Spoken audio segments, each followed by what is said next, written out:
Hello, welcome to Neel's academy. നമ്മളിപ്പോൾ നോക്കിക്കൊണ്ടിരിക്കുന്നത് Kerala water authority എക്സാമിലെ കെമിസ്ട്രി സിലബസിലെ ബയോമോളിക്യൂൾസ് എന്നുള്ള പാർട്ടാണ്. ബയോമോളിക്യൂൾസിൽ കാർബോഹൈഡ്രേറ്റ്സ്, അമിനോ ആസിഡ്സ്, അതുപോലെ ന്യൂക്ലിക് ആസിഡ്സ്, ഫാറ്റ്സ്, ഈ നാലെണ്ണമാണ് നമുക്ക് മേജർ ആയിട്ട് പഠിക്കാനുള്ള ടോപ്പിക്സ്. അതിൽ കാർബോഹൈഡ്രേറ്റ്സ് നമ്മൾ കഴിഞ്ഞ ക്ലാസ്സിൽ ഡീറ്റെയിൽഡ് ആയിട്ട് തന്നെ ഡിസ്കസ് ചെയ്തു. ഇനി അടുത്ത മോളിക്യൂൾക്ക് പോവാണ് amino acids and proteins. Okay, നമുക്ക് ഡയറക്റ്റ് ആയിട്ട് തന്നെ പോവാം. Amino acids and proteins. അപ്പൊ അമിനോ ആസിഡ്സ് എന്താണെന്നാണ് ആദ്യം നോക്കുന്നത്. അമിനോ ആസിഡ്സ്, അപ്പൊ അതിൽ പേരിലുണ്ട് അമിനോ ആസിഡ് ആണ് അല്ലെ. അതിലൊരു അമീൻ ഗ്രൂപ്പ് ഉണ്ടാവും, ഒരു NH2 ഗ്രൂപ്പ് ഉണ്ടാവും, ഒരു COH ഗ്രൂപ്പും ഉണ്ടാവും. ഓക്കെ, സോ ഒരു അമിനോ ആസിഡിന്റെ ജനറൽ റെപ്രസെന്റേഷൻ എന്ന് പറയുന്നത് ഇതാണ്.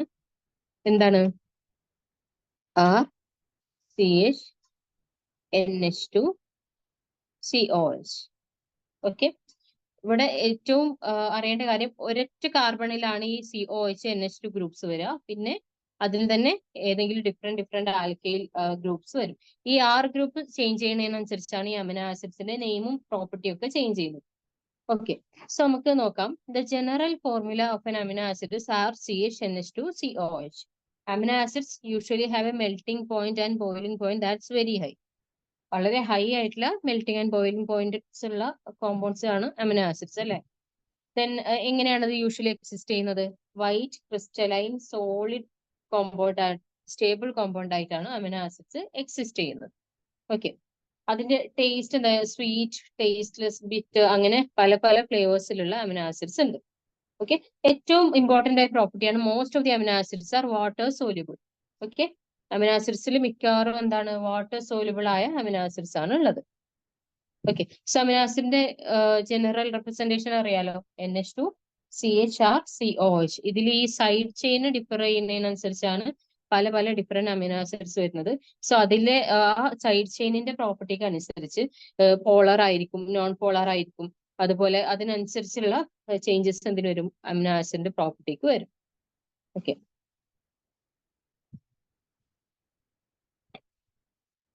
ഈ കോമ്പൗണ്ട് നോക്കുകയാണെങ്കിൽ നമ്മൾ പറഞ്ഞു RCH NH2 COH, NH2 COH CH. അതിലെന്താണ് വന്നിരിക്കുന്നത്? ആറിന് പകരം ഹൈഡ്രജൻ ആണ് വന്നിരിക്കുന്നത്. ഓക്കെ, ഇതാണ് ഗ്ലൈസിൻ. ഗ്ലൈസിൻ ആണ് ഏറ്റവും സ്മോളസ്റ്റ് അമിനോ ആസിഡ്. ഓക്കെ, ഗ്ലൈസിനിൽ എന്താണ്? ആൽക്കൈൽ പാർട്ടില് ഹൈഡ്രജൻ ആണ് വന്നിട്ടുള്ളത്. ഓക്കെ, സോ ഏറ്റവും സ്മോളസ്റ്റ് അമിനോ ആസിഡ് എടുത്ത് ഏതാണ്? ഗ്ലൈസിൻ ആണ്. ഓക്കെ, അത് ഓർത്തിരിക്കുക. ഇനി നമുക്ക് അമിനോ ആസിഡ്സിന്റെ ക്ലാസിഫിക്കേഷൻ നോക്കാം. പല പല ബേസിസിൽ അമിനോ ആസിഡ്സ് ക്ലാസിഫൈ ചെയ്തിട്ടുണ്ട്. Okay, first one is based on the structure. അപ്പൊ നമ്മൾ പറഞ്ഞു എന്ത്? അമിനോ ആസിഡിൽ പല പല ആൽക്കൈൽ ഗ്രൂപ്പ്സ് ഉണ്ടെന്ന് പറഞ്ഞല്ലേ. CH, COH, NH2, R. ഈ ആൽക്കൈൽ ഗ്രൂപ്പ്സിന്റെ ചേഞ്ചിനനുസരിച്ചാണ് ഇവിടെ എന്ത് വരുന്നത്? ഈ ഒരു ക്ലാസിഫിക്കേഷൻ വന്നിട്ടുള്ളത്. ഓക്കെ, ഈ ആൽക്കൈൽ ഗ്രൂപ്പ് അല്ലെങ്കിൽ ഈ ആൽക്കൈൽ സൈഡ് ചെയിൻ ആലിഫാറ്റിക് ആണെങ്കിൽ, എന്ന് വെച്ചാൽ അതിൽ ഒരു അരോമാറ്റിക് റിംഗ് പോലും ഇല്ല എന്നുണ്ടെങ്കിൽ അതിന് നമ്മൾ എന്ത് പറയും? ആലിഫാറ്റിക് അമിനോ ആസിഡ് എന്ന് പറയും. ഓക്കെ, ആൽക്കൈൽ ചെയിൻ ആലിഫാറ്റിക് ആണെങ്കിൽ അമിനോ ആസിഡ് നമ്മൾ എന്ത് പറയും? ആലിഫാറ്റിക് അമിനോ ആസിഡ് എന്ന് പറയും. അതിന് എക്സാമ്പിൾസ് ആണ് ഏതൊക്കെ? ഗ്ലൈസിൻ, അലാനിൻ, വാലിൻ, ല്യൂസിൻ, ഐസോല്യൂസിൻ, ഇതൊക്കെ. ഓക്കെ, എക്സാമ്പിൾസ് നോക്കണം. ഇപ്പൊ നമുക്കൊരു അമിനോ ആസിഡിന്റെ പേര് തന്നിട്ട് ഇത് അരോമാറ്റിക് ആണോ, ആലിഫാറ്റിക് ആണോ, പോളാർ ആണോ, നോൺ പോളാർ ആണോ, അങ്ങനെയൊക്കെ ക്വസ്റ്റ്യൻ വരും. Okay, then aromatic amino acid എന്തായിരിക്കും? ആൽക്കൈൽ ചെയിനിൽ ഒരു അരോമാറ്റിക് റിംഗ് ഉണ്ടാവും. ഓക്കെ, അരോമാറ്റിക് സൈഡ് ചെയിനുള്ള എന്താ ആൽക്കൈൽ പാർട്ട് ആയിരിക്കും അതിൽ അറ്റാച്ച് ചെയ്തിട്ടുണ്ടാവും. ഓക്കെ, സോ അതിന് എക്സാമ്പിൾസ് എന്തൊക്കെയാണ്? ഫിനൈൽ അലാനിൻ, തൈറോസിൻ, ട്രിപ്റ്റോഫാൻ, ഇതൊക്കെ അരോമാറ്റിക് അമിനോ ആസിഡ്സിന് എക്സാമ്പിൾസ് ആണ്. ഓക്കെ, അടുത്തത് ഒരു ഇമ്പോർട്ടന്റ് ക്ലാസിഫിക്കേഷൻ ആണ് സൾഫർ കണ്ടെയ്നിങ് അമിനോ ആസിഡ്സ്. എന്താണ്? ഈ പാർട്ട് ഉണ്ടല്ലോ, ആൽക്കൈൽ സൈഡ് ചെയിൻ, അതിൽ സൾഫർ ഉണ്ടാവും. സൾഫർ കണ്ടെയ്നിങ് ഏതെങ്കിലും ഒരു ഗ്രൂപ്പ് ഉണ്ടാവും. ഓക്കെ, അപ്പൊ ഏതൊക്കെയാണ് sulphur containing amino acids? Methionine, cysteine, cystine. Okay, ഏതൊക്കെയാണ്? Methionine, cysteine, cystine. ഇതിൽ ഈ സിസ്റ്റീന്റെ ഡൈമർ ആണ് സിസ്റ്റൈൻ എന്ന് പറയുന്നത്. അപ്പൊ സൾഫർ കണ്ടെയ്നിങ് അമിനോ ആസിഡ്സ് ഏതൊക്കെയാണ്? Methionine, cysteine, cystine. അതിന്റെ ആൽക്കൈൽ സൈഡ് ചെയിനിൽ എന്തുണ്ടാവും? സൾഫർ ഉണ്ടാവും.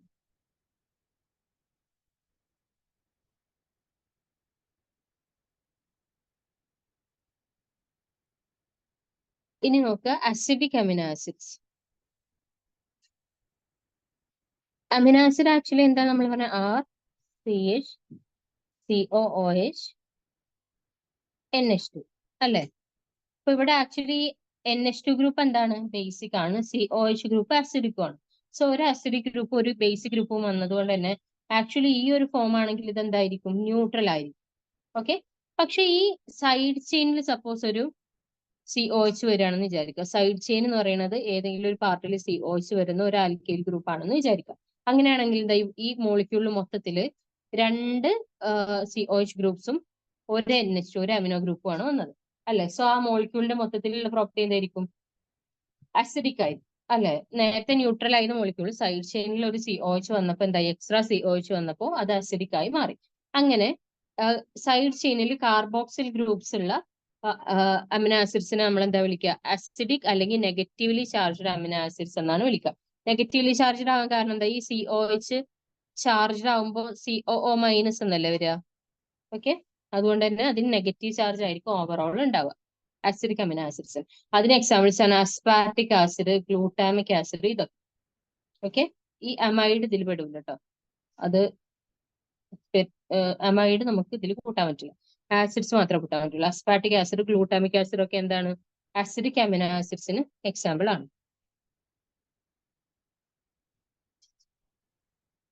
നമ്മൾ അസിഡിക് അമിനോ ആസിഡ് പറഞ്ഞ പോലെ തന്നെ ഇപ്പൊ ഈ സൈഡ് ചെയിൻ എന്ന് പറഞ്ഞില്ലേ? COH NH2. ഇതിൽ സപ്പോസ് ഒരു NH2 ഗ്രൂപ്പ് എക്സ്ട്രാ വരികയാണെങ്കിലോ ടോട്ടൽ അമിനോ ആസിഡ് ബേസിക് ആയി മാറും അല്ലെ? സോ സൈഡ് ചെയിനിൽ അമിനോ ഗ്രൂപ്പ് ഉണ്ടെങ്കിൽ ഈ അമിനോ ആസിഡ് എന്തായി? ബേസിക് ആയിട്ട് മാറി. ബേസിക് ഈ NH2 ചാർജ്ഡ് ആവുക എങ്ങനെയാണ്? NH2 ഒരു H+ അബ്സ്ട്രാക്ട് ചെയ്തിട്ട് NH2 NH3 പ്ലസ് ആയിട്ടാണ് മാറുക. സോ ബേസിക് അമിനോ ആസിഡിന്റെ ചാർജ് എന്തായിരിക്കും? പോസിറ്റീവ് ആയിരിക്കും. Okay. So basic amino acid is also called positively charged amino acid. These have an amino group in their side chain making them basic. ഏതൊക്കെയാണ് examples? Lysine, arginine, histidine, ഇതൊക്കെ basic amino ആസിഡ്സിന് examples ആണ്.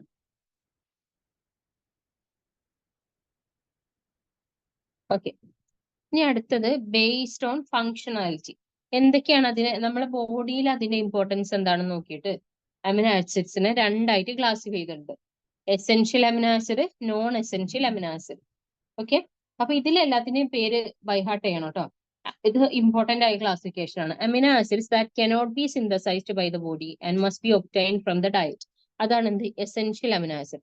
നമ്മുടെ ബോഡിക്ക് സ്വയം ഉൽപ്പാദിപ്പിക്കാൻ കഴിയാത്ത amino acids. അപ്പൊ എന്താ? അത് എസെൻഷ്യലി നമ്മളെ ഡയറ്റ് കൂടെ നമുക്ക് കിട്ടിയേ തീരും. അങ്ങനത്തെ അമിനോ ആസിഡ്സിനെയാണ് നമ്മൾ എന്ത് പറയാ? Essential amino acids. അപ്പൊ ബോഡിന്റെ ഒരു പെർസ്പെക്റ്റീവ് ആയിട്ടുണ്ടോ നോക്കണ? ബോഡിക്ക് ഡയറ്റ് കൂടെ എസെൻഷ്യലി കിട്ടേണ്ടതാണ്. അതുകൊണ്ട് തന്നെ അതിനെ എസെൻഷ്യൽ അമിനോ ആസിഡ്സ് എന്ന് പറയും. അത് 9 ഉള്ളത്. Phenyl alanine, valine, tryptophan, threonine, isoleucine, methionine, histidine, leucine and lysine. Okay. ഈ 9 പഠിച്ചു വെച്ചാൽ മതി. ബാക്കിയുള്ളതൊക്കെ എന്തായിരിക്കും? നോൺ എസെൻഷ്യൽ അമിനോ ആസിഡ്സ് ആയിരിക്കും. ഓക്കെ. എസെൻഷ്യൽ അമിനോ ആസിഡ് പറഞ്ഞാൽ നമ്മളെ ബോഡിയിൽ സ്വയം ഉൽപ്പാദിപ്പിക്കപ്പെടാത്തത്, നമുക്ക് പുറത്തുനിന്ന് ഡയറ്റ് കൂടെ കിട്ടേണ്ടത്, അതിനാണ് എസെൻഷ്യൽ അമിനോ ആസിഡ് പറയാം. അപ്പൊ നോൺ എസെൻഷ്യൽ എന്തായിരിക്കും? Amino acids that can be synthesised by our body. നമ്മുടെ ശരീരത്തിൽ സിന്തസൈസ് ചെയ്യാൻ പറ്റുന്ന അമിനോ ആസിഡ്സ്. അത് എസെൻഷ്യലും ഡയറ്റിൽ നിന്ന് കിട്ടണമെന്ന് അത്രയ്ക്ക് നിർബന്ധമില്ല. അപ്പൊ അതിന്റെ എക്സാമ്പിൾസ് ആണ് ഈ 9. എസെൻഷ്യൽ അല്ലാത്തതൊക്കെ എന്താണ്? നോൺ എസെൻഷ്യൽ അമിനോ ആസിഡ്സ് ആണ്. 11.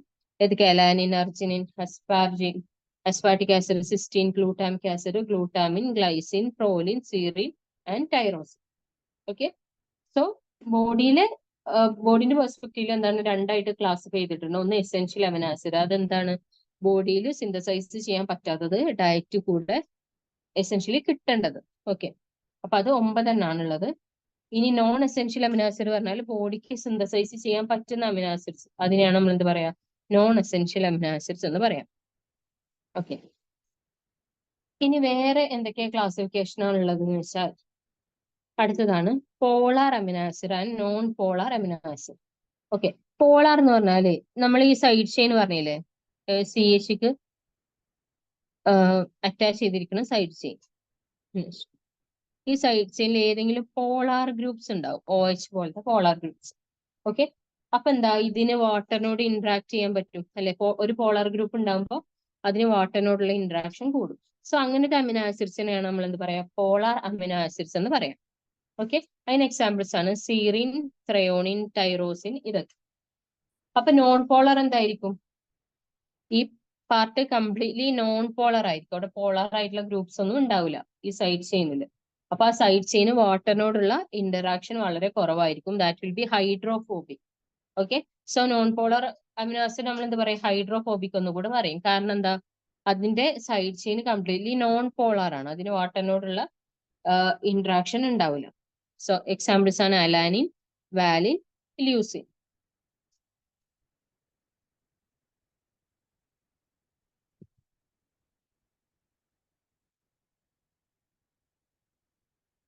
ഇനി നെക്സ്റ്റ് നോക്കുക, അമിനോ ആസിഡ്സിന്റെ കേസിൽ നമ്മൾ എപ്പോഴും കേൾക്കലുള്ള ഒരു ടേമാണ് സ്വിറ്റർ അയോൺ എന്ന് പറഞ്ഞിട്ട്, അല്ലെ?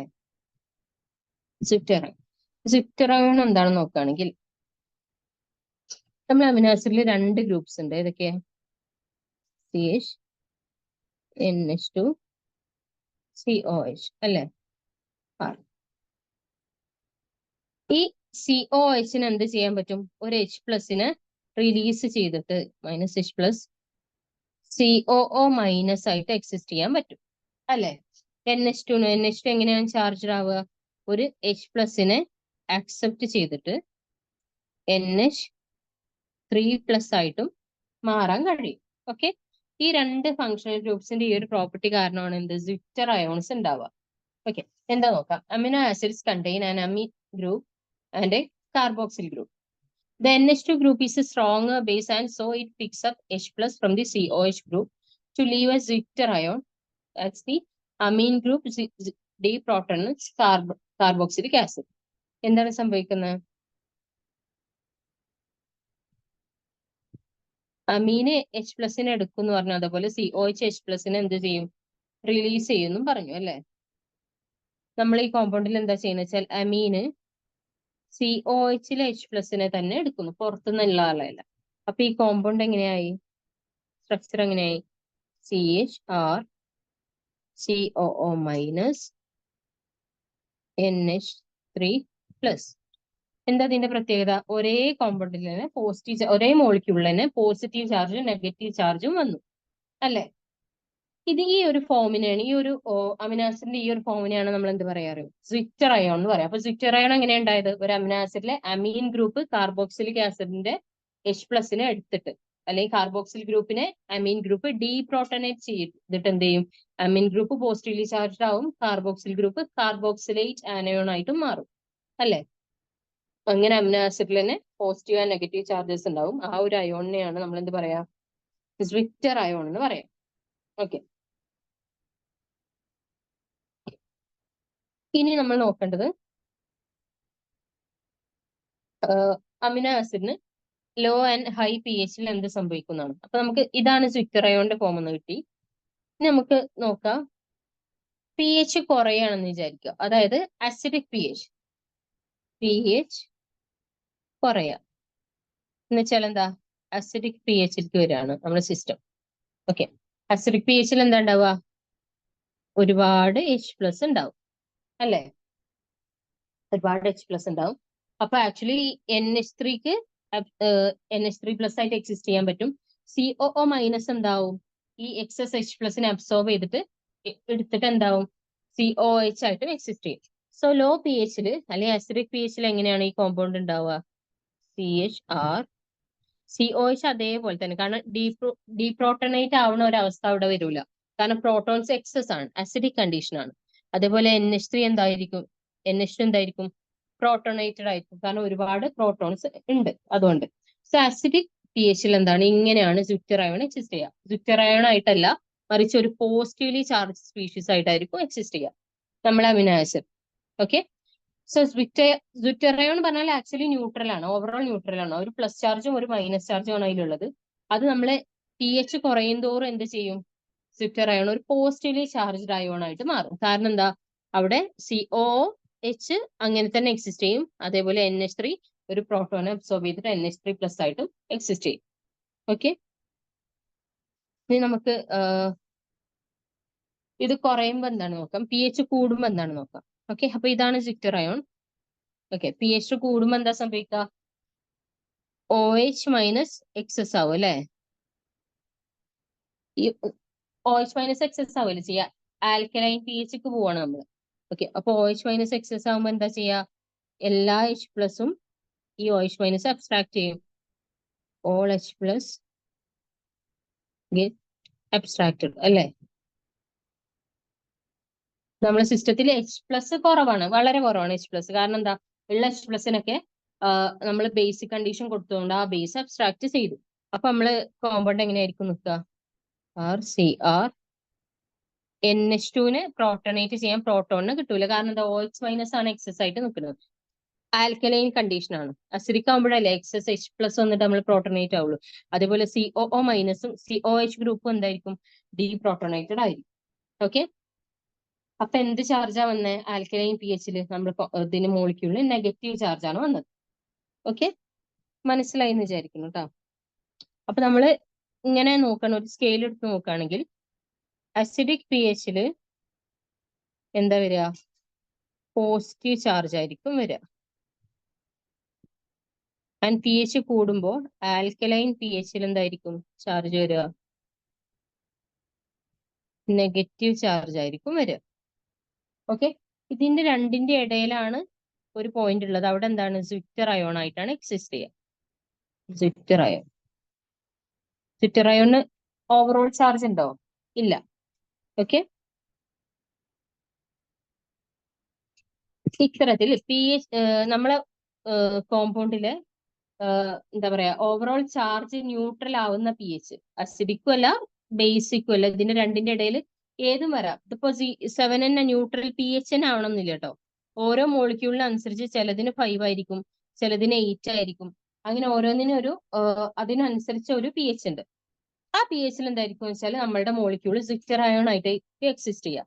എന്ന് വെച്ചാൽ പോസിറ്റീവ്ലി ചാർജും അല്ല നെഗറ്റീവ് ചാർജും അല്ല, ഓവറോൾ ചാർജ് ന്യൂട്രൽ ആയിരിക്കും. ഓക്കെ, ആ ഒരു pHനെയാണ് നമ്മൾ എന്ത് പറയാന്ന് വെച്ചാൽ ഐസോ ഇലക്ട്രിക് പോയിന്റ് എന്ന് പറയാം. Okay, so isoelectric point എന്താണ്, this point is the pH value at which the charge in molecule is neutral. Okay, acidic pHൽ മോളിക്യൂൾ പോസിറ്റീവ്ലി ചാർജ് ആയിരിക്കും, ആൽക്കലൈൻ pHൽ മോളിക്യൂൾ നെഗറ്റീവ്ലി ചാർജ് ആയിരിക്കും. ഇതിന്റെ രണ്ടിന്റെ ഇടയിൽ നമ്മളുടെ മോളിക്യൂളിന്റെ ഓവറോൾ ചാർജ് ന്യൂട്രൽ ആവുന്ന pHനെയാണ് നമ്മൾ എന്ത് പറയാ, ഐസോ ഇലക്ട്രിക് പോയിന്റ് എന്ന് പറയാം. അത് ഓരോ മോളിക്യൂൾസിനും ഡിഫറെന്റ് ആയിരിക്കും. ഓക്കെ, അപ്പൊ ഐസോ ഇലക്ട്രിക് പോയിന്റ് മനസ്സിലായി എന്ന് വിചാരിക്കുന്നു.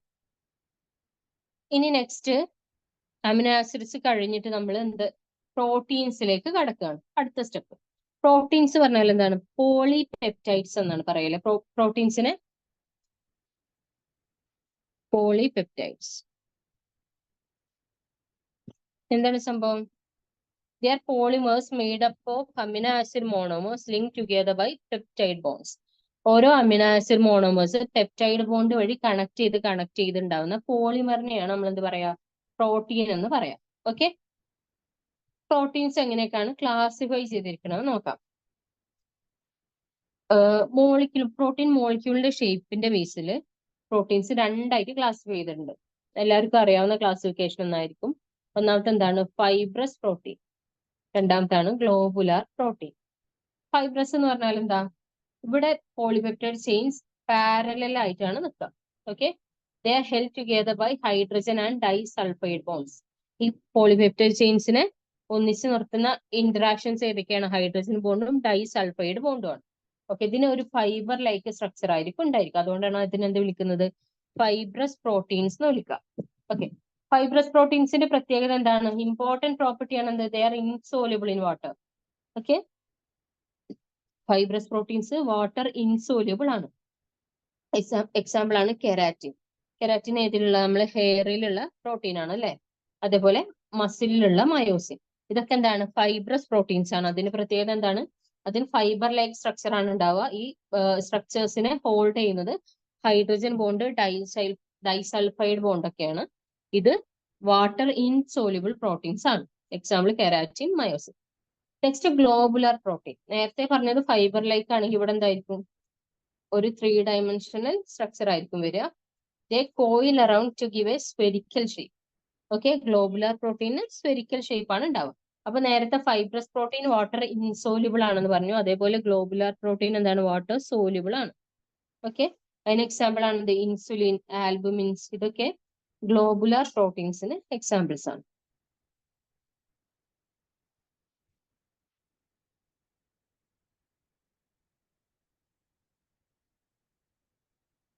ഓക്കെ, ഇനി നമുക്ക് പ്രോട്ടീനിന്റെ സ്ട്രക്ചറിലേക്ക് പോവാം. പ്രോട്ടീൻ നമ്മൾ പറഞ്ഞു പോളി അമിനോ ആസിഡ് ആണ് അല്ലെ. ഓരോ അമിനോ ആസിഡ്സ് ബൈൻഡ് ചെയ്ത് എന്താണ് ഉണ്ടാവുന്ന പോളിമറിനെയാണ് നമ്മൾ എന്ത് വിളിക്കുക, പ്രോട്ടീൻ എന്ന് വിളിക്കുക അല്ലെ. പക്ഷെ ഈ പ്രോട്ടീനിന് പല ലെവൽസ്, ഒരു സ്ട്രക്ചറൽ ലെവൽസ് ഉണ്ട്.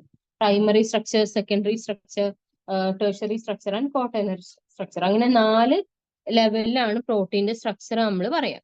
ഓക്കെ, പ്രൈമറി സ്ട്രക്ചർ എന്ന് വെച്ചാൽ ഇപ്പൊ ഞാനിവിടെ വരച്ച പോലെ തന്നെ ഓരോ അമിനോ ആസിഡ്സ് ജോയിൻ ചെയ്ത് എന്താണ് ഒരു പോളിപെപ്റ്റൈഡ് ചെയിൻ ഉണ്ടാവും.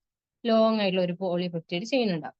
1 ഡയമെൻഷനിലാണ് ഇത് മൂവ് ചെയ്യുക. ഓക്കെ, സോ പ്രൈമറി സ്ട്രക്ചർ എന്താണ്, sequence of amino acids link together by polypeptide chain.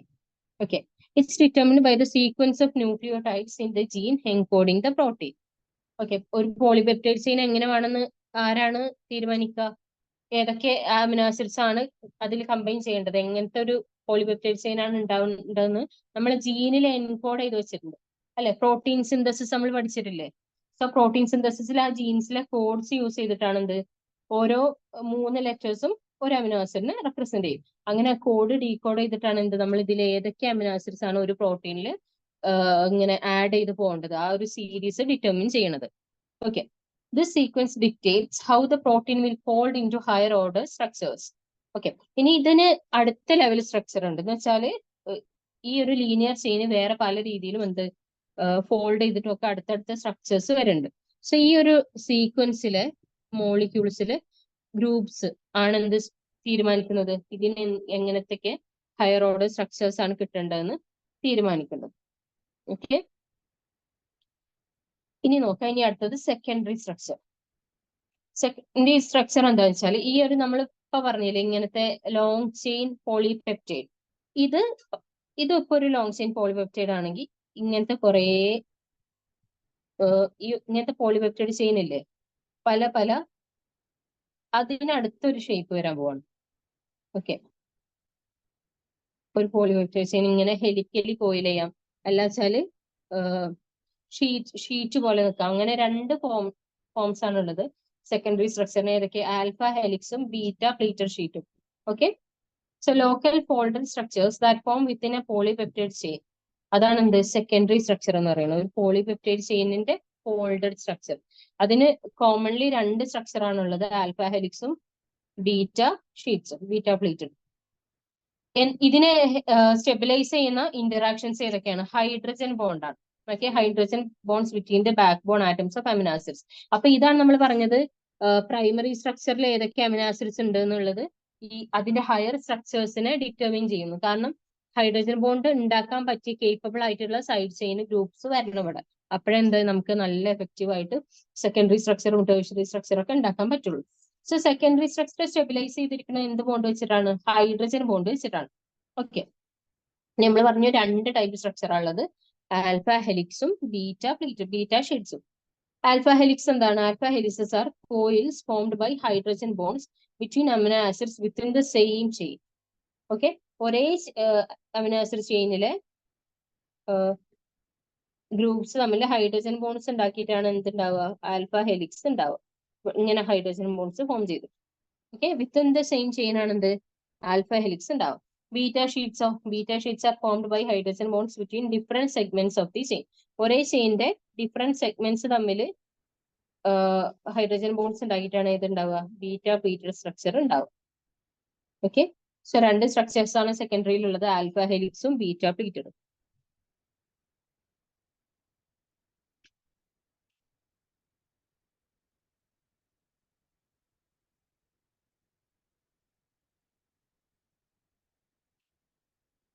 ഇനി നെക്സ്റ്റ് നമുക്ക് പറയാനുള്ളത് ടെർഷ്യറി സ്ട്രക്ചർ ആണ്. ടെർഷ്യറി സ്ട്രക്ചർ എന്താണെന്ന് വെച്ചാൽ 3 dimensional shape of A single polypeptide chain. നമ്മൾ പറഞ്ഞു ഇവിടെ എന്തുണ്ടായി? സ്ഫെരിക്കലി, ഹെലിക്കലി അല്ലെങ്കിൽ ബീറ്റ പ്ലീറ്റഡ്, അങ്ങനെ പല ഷേപ്സ് ഉണ്ടായി പോളിപെപ്റ്റൈഡ് ചെയിൻസ് വെച്ചിട്ട്. ഇനി ഇത് ഓരോന്നും 3 ഡയമെൻഷനിൽ അറേഞ്ച് ചെയ്യാൻ പോവാണ്. അതിനെയാണ് നമ്മൾ എന്ത് പറയാ? ടെർഷ്യറി സ്ട്രക്ചർ എന്ന് പറയാം. Okay, resulting from the interactions between amino acid side chains. എല്ലാത്തിലും അമിനോ ആസിഡ് സൈഡ് ചെയിൻസിന്റെ ഇന്ററാക്ഷൻ ആണ് എന്ത് ഈ ഒരു സ്ട്രക്ചറിനെ സ്റ്റെബിലൈസ് ചെയ്യുന്നത്. ഇവിടെ സ്റ്റെബിലൈസ് ചെയ്യുന്ന ഫാക്ടേഴ്സ് എന്താണ്? സെക്കൻഡറി സ്ട്രക്ചറിൽ നമ്മൾ പറഞ്ഞു ഹൈഡ്രജൻ ബോൺസ് ആണ് അല്ലെ. ടേഴ്ഷ്യറി സ്ട്രക്ചറിലേക്ക് വരുമ്പോൾ ഹൈഡ്രജൻ ബോണ്ട് മാത്രമല്ല, hydrophobic interactions, hydrogen bones, disulphide bond, electrostatic interaction.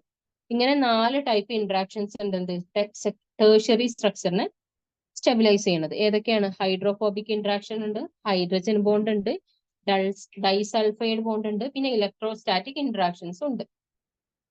Okay. This structure is crucial for the protein's function as it determines its specific active sites and binding sites. ഇതാണ് എന്ത് തീരുമാനിക്കുന്നത്? ഒരു പ്രോട്ടീനിന്റെ specific active സൈറ്റും binding സൈറ്റും ഒക്കെ തീരുമാനിക്കുന്നത്. അതുകൊണ്ട് തന്നെ ടേഴ്ഷ്യറി structure വളരെ important ആണ്. ഇനി നെക്സ്റ്റ് ക്വാട്ടേണറി സ്ട്രക്ചർ എന്താണ്? ടേഴ്ഷ്യറി സ്ട്രക്ചർ സപ്പോസ് ഇതെല്ലാതും കൂടെ ചേർത്തിട്ട് ഇങ്ങനെയാണ് ഉണ്ടായതെന്ന് വിചാരിക്കുക. ഓക്കെ, ഒരു 3 ഡയമെൻഷണൽ സ്ട്രക്ചർ.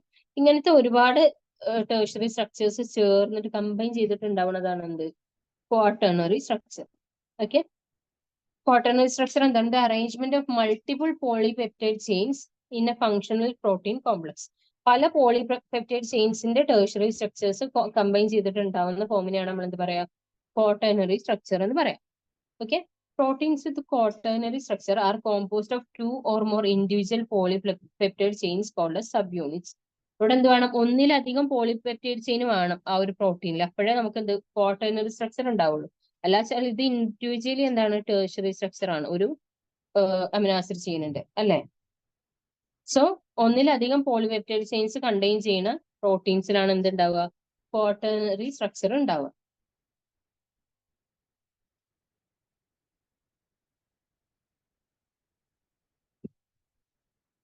ഓക്കെ, ഈ ക്വാട്ടേണറി സ്ട്രക്ചറിനെ സ്റ്റെബിലൈസ് ചെയ്യുന്ന ഇന്ററാക്ഷൻസ് ഏതൊക്കെയാണ്? ടേഴ്ഷ്യറി സ്ട്രക്ചറിൽ സ്റ്റെബിലൈസ് ചെയ്യുന്ന ഇന്ററാക്ഷൻസ് തന്നെയാണ് ഏതൊക്കെ വരിക? ഹൈഡ്രജൻ ബോണ്ട്, ഡൈസൾഫൈഡ് ബോണ്ട്, പിന്നെ hydrophobic interaction and electrostatic interactions. Okay, and it's essential for the overall function and stability of the protein complex. ഈ മൊത്തത്തിലുള്ള കോംപ്ലക്സിന്റെ സ്റ്റെബിലിറ്റിക്ക് ഏതൊക്കെ എസെൻഷ്യൽ ആണ്? ഇത്തരത്തിലുള്ള ഇന്ററാക്ഷൻസ് ഒക്കെ എസെൻഷ്യൽ ആണ്. അപ്പൊ നോക്കി, ഇതാണ് അമിനോ ആസിഡ് പ്രൈമറി സ്ട്രക്ചർ എന്ന് പറയുന്നത്. ഓരോ അമിനോ ആസിഡ്സ് ചേർന്ന് ജസ്റ്റ് ഒരു ലീനിയർ പോളിപെപ്റ്റൈഡ് ചെയിൻ ഉണ്ടായി. ഇനി ആ പോളിപെപ്റ്റൈഡ് ചെയിൻ പല രീതിയിൽ അറേഞ്ച് ചെയ്തു. ഏതാണ്? ആൽഫ ഹെലിക്സ് ആവും, അല്ലെങ്കിൽ ബീറ്റ പ്ലീറ്റഡ് ആവും അല്ലെ. ഇനി ഈ ആൽഫ ഹെലിക്സ് അല്ലെങ്കിൽ ബീറ്റ പ്ലീറ്റഡ് സ്ട്രക്ചേഴ്സ് ആണ് എന്തുണ്ടായത്? ടേഴ്ഷ്യറി സ്ട്രക്ചർ ഫോം ചെയ്തത്. അത് പല ഒരു 3 ഡയമെൻഷനിൽ അറേഞ്ച് ചെയ്തിട്ട് ഇത്തരത്തിലുള്ള പല ടേഴ്ഷ്യറി, ഒന്നിലധികം ടേഴ്ഷ്യറി സ്ട്രക്ചേഴ്സ് ചേർന്നിട്ടാണ് എന്തുണ്ടാവുന്നത്? ക്വാട്ടേണറി സ്ട്രക്ചർ ഉണ്ടാവുന്നത്. ഓക്കെ, അപ്പൊ പ്രോട്ടീനിന്റെ സ്ട്രക്ചർ എന്താണെന്ന് മനസ്സിലായി വിചാരിക്കുന്നു. Primary, secondary, tertiary and quaternary. ഇനി അടുത്ത് നോക്കാനുള്ളത് എഡ്മാൻസ് ഡീഗ്രഡേഷൻ മെത്തേഡ് ആണ് കേട്ടോ.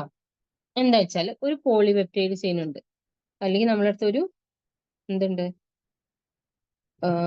ഒരു amino acid chain, protein chain ഉണ്ട്. ഓക്കെ, ഇതിൽ ഏതൊക്കെ അമിനോ ആസിഡ്സ് ആണ് കമ്പൈൻ ചെയ്തിട്ടുള്ളത് ഈ പോളിപെപ്റ്റൈഡ് ചെയിനിൽ എന്ന് അറിയാൻ യൂസ് ചെയ്യുന്ന മെത്തേഡാണ് എന്ത്? എഡ്മാൻസ് ഡീഗ്രഡേഷൻ എന്ന് പറയുന്നത്. ഓക്കെ, അപ്പൊ ഇതിൽ ഏതാ നമുക്ക് പറഞ്ഞ നമ്മൾ ഒരുപാട് അമിനോ ആസിഡ്സ് ഉണ്ട് അല്ലെ. സോ ഇതിൽ ഏതാണ് ആദ്യത്തെ അമിനോ ആസിഡ് ഏതാണ്? പിന്നെ അത് കഴിഞ്ഞിട്ടുള്ള അമിനോ ആസിഡ് ഏതാണ്? ഇങ്ങനെ സീക്വൻസിങ്ങിന് ഹെൽപ്പ് ചെയ്യുന്ന മെത്തേഡാണ് ഇത് എഡ്മാൻ ഡീഗ്രഡേഷൻ മെത്തേഡ്. ഓക്കെ, ഇതിന്റെ പ്രത്യേകത എന്താ വെച്ചാൽ it removes only 1 residue at A time. ഒരൊറ്റ റെസിഡ്യൂ മാത്രം അറ്റ് എ ടൈം ആദ്യം ഒരൊറ്റ മോളിക്യൂളിനെ ഇതിന്ന് അമിനോ ആസിഡിനെ ഇതിന്ന് റിമൂവ് ചെയ്യും. എന്നിട്ട് അത് ടെസ്റ്റ് ചെയ്യും, അതേതാ മനസ്സിലാവും. പിന്നെ അടുത്ത അമിനോ ആസിഡിനെ റിമൂവ് ചെയ്യും, അതേതാ മനസ്സിലാവും. അങ്ങനെ ഒരു റെസിഡ്യൂ അറ്റ് എ ടൈം ആണ് ഇത് റിമൂവ് ചെയ്യുള്ളൂ. അതുകൊണ്ട് തന്നെ ഓവറോൾ സീക്വൻസിനെ ഡാമേജ് ചെയ്യൂല. കംപ്ലീറ്റ്ലി ഡിസ്ട്രോയ് ചെയ്തിട്ടുള്ള ടെസ്റ്റ് അല്ല, നമുക്ക് കറക്റ്റ് സീക്വൻസിങ്ങും പോസിബിൾ ആവും. ഓക്കെ, ഇവിടെ നമ്മൾ യൂസ് ചെയ്യുന്ന റിയേജന്റ് ആണ് ഫിനൈൽ ഐസോതയോസയനേറ്റ്. ഓക്കെ, ഫിനൈൽ ഐസോതയോസയനേറ്റ് ആണ് എന്ത്? എഡ്മാൻസ് reagent which creates a phenyl thiocarbamyl derivative with N-terminal. ഇത് നോക്കുക, N-terminal സീക്വൻസിങ് ആണ് കേട്ടോ. നമ്മളൊരു അമിനോ ആസിഡ് നമുക്ക് പറഞ്ഞു NH2 ഉണ്ടാവും, COH ഉണ്ടാവും അല്ലെ അമിനോ ആസിഡിൽ. അതേപോലെ തന്നെ ഒരു പ്രോട്ടീൻ ചെയിനിൽ ഒരുപാട് അമിനോ ആസിഡ്സ് ചേർന്നുണ്ടാവും. സോ ഒരറ്റത്ത് ആദ്യത്തെ അമിനോ ആസിഡിന്റെ COH ഉണ്ടാവും, ഒരറ്റത്ത് അവസാനത്തെ അമിനോ ആസിഡിന്റെ NH2 ഉണ്ടാവും. ബാക്കിയുള്ളതൊക്കെ എന്താ? പോളിയമൈഡ്സ് ഫോം ചെയ്ത് കഴിഞ്ഞു. സോ ഈ COH ഉള്ള ഭാഗത്തിന് നമ്മൾ ഈ ഒരു പ്രോട്ടീൻ ചെയിൻ അല്ലെങ്കിൽ പോളിപെപ്റ്റൈഡ് ചെയിന്റെ C ടെർമിനൽ എന്ന് പറയും. NH2 ഉള്ള പാർട്ടിനെ നമ്മൾ എന്ത് പറയും? N ടെർമിനൽ എന്ന് പറയും. എഡ്മാൻ ഡീഗ്രഡേഷൻ ഏത് ടെർമിനലിനാണ് ഓരോ യൂണിറ്റ്സിനും ഇങ്ങനെ ഡിറ്റാച്ച് ചെയ്ത് ടെസ്റ്റ് ചെയ്യുക? N ടെർമിനലിനാണ്. Okay. The N terminal is then cleaved under less harsh acidic conditions, creating a cyclic compound of phenyl thiohydrandoin അല്ലെങ്കിൽ PTH amino acid. ഓക്കെ, നമുക്ക് ഇതിന്റെ റിയാക്ഷൻ നോക്കാം. This doesn't damage the protein and leaves two constituents of the peptide. This method can be repeated for the rest of the residue, separating one residue at a time. ഇത് എപ്പോഴും one residue at a time മാത്രമേ separate ചെയ്യുന്നുള്ളൂ. അതുകൊണ്ട് തന്നെ overall destruction of the compound അല്ലെങ്കിൽ molecule നടക്കുന്നില്ല. ഇതെന്താണ് ഇതിന്റെ പ്രത്യേകത? N ടെർമിനൽ ഡിറ്റർമിനേഷൻ ആണ് നടക്കുന്നത്. NH അമിനോ ടെർമിനലിലെ ഓരോരോ പാർട്സ് ഇങ്ങനെ ഡിറ്റാച്ച് ചെയ്തിട്ടാണ് നമ്മൾ ടെസ്റ്റ് ചെയ്യുക. എഡ്മാൻസ് റിയേജന്റ് എന്ന് പറഞ്ഞാൽ എന്താ? ഫിനൈൽ ഐസോ തയോസയനേറ്റ് ആണ്. ഓക്കെ, ഈ 2 പോയിന്റ്സും എന്തായാലും ഓർത്തിരിക്കുക. പിന്നെ ഇത് എന്താ പറയണ, 1 റെസിഡ്യൂ അറ്റ് എ ടൈം മാത്രമേ റിമൂവ് ചെയ്യുള്ളൂ. അതുകൊണ്ട് തന്നെ ഓവറോൾ ഡാമേജ് വരുന്നില്ല.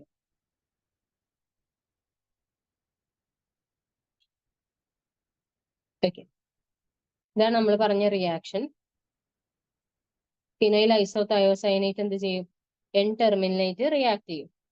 ഓക്കെ, എന്നിട്ട് നമുക്ക് ഒരുപാട് സ്ട്രക്ചേഴ്സ് കിട്ടും. N ടെർമിനൽ ഇവിടുന്ന് N ടെർമിനലുള്ള അമിനോ ആസിഡ് ഇവിടുന്ന് എന്താവും? ഡിറ്റാച്ച് ചെയ്ത് പോവും. ആദ്യത്തെ അമിനോ ആസിഡ് ഡിറ്റാച്ച് ചെയ്ത് പോവും. എന്നിട്ട് നമുക്കത് ഏത് അമിനോ ആസിഡ് ആണെന്ന് ടെസ്റ്റ് ചെയ്ത് കണ്ടുപിടിക്കാൻ പറ്റും. ഓക്കെ, അപ്പൊ എഡ്മാൻസ് ഡീഗ്രഡേഷൻ എന്താണ്? N terminal sequencing, N terminal എന്നുള്ള സീക്വൻസിങ്ങിന് യൂസ് ചെയ്യുന്ന മെത്തേഡാണെന്ന് നോക്കുക. ഓക്കെ, അപ്പൊ നമ്മള് പ്രോട്ടീൻസിനെ കുറിച്ചല്ലേ പറയണത്. പ്രോട്ടീൻസിന്റെ അടുത്ത കാര്യമാണ് എന്ത്? Protein denaturation. ഓക്കെ, എന്താണ് പ്രോട്ടീൻ ഡീനാച്ചുറേഷൻ എന്ന് പറഞ്ഞാൽ? പ്രോട്ടീൻ ഇതിന്റെ നേറ്റീവ് ആയിട്ടുള്ള 3 ഡയമെൻഷണൽ സ്ട്രക്ചർ ലൂസ് ചെയ്യുന്നു, നഷ്ടപ്പെടുന്ന പ്രോട്ടീനാണ് എന്ത് പറയാ? പ്രോട്ടീൻ ഡീനാച്ചുറേഷൻ എന്ന് പറയാം. നമുക്കറിയാം 3 ഡയമെൻഷണൽ സ്ട്രക്ചർക്ക് വരുമ്പോഴാണ് പ്രോട്ടീൻ അതിന്റെ ആക്ടിവിറ്റി ഒക്കെ കിട്ടുന്നത് അല്ലെ. അതാണ് അതിന്റെ ആക്റ്റീവ് സൈറ്റും ഒക്കെ ഡിറ്റർമിൻ ചെയ്യുന്നത്. സോ 3 ഡയമെൻഷണൽ സ്ട്രക്ചർ ലൂസ് ആയാൽ എന്ത് പറ്റും? ഈ പ്രോട്ടീന് അതിന്റെ ആക്ടിവിറ്റി ലൂസ് ആവും. ഓക്കെ, സോ ആ പ്രോസസ്സിനെയാണ് നമ്മൾ എന്ത് പറയാ? പ്രോട്ടീൻ ഡീനാച്ചുറേഷൻ എന്ന് പറയാം. ഓക്കെ, ബയോളജിക്കൽ ആക്ടിവിറ്റി എന്താവും? ലൂസ് ആവും 3 ഡയമെൻഷണൽ സ്ട്രക്ചർ ഒക്കെ ഡിസ്ട്രപ്റ്റ് ആയാൽ.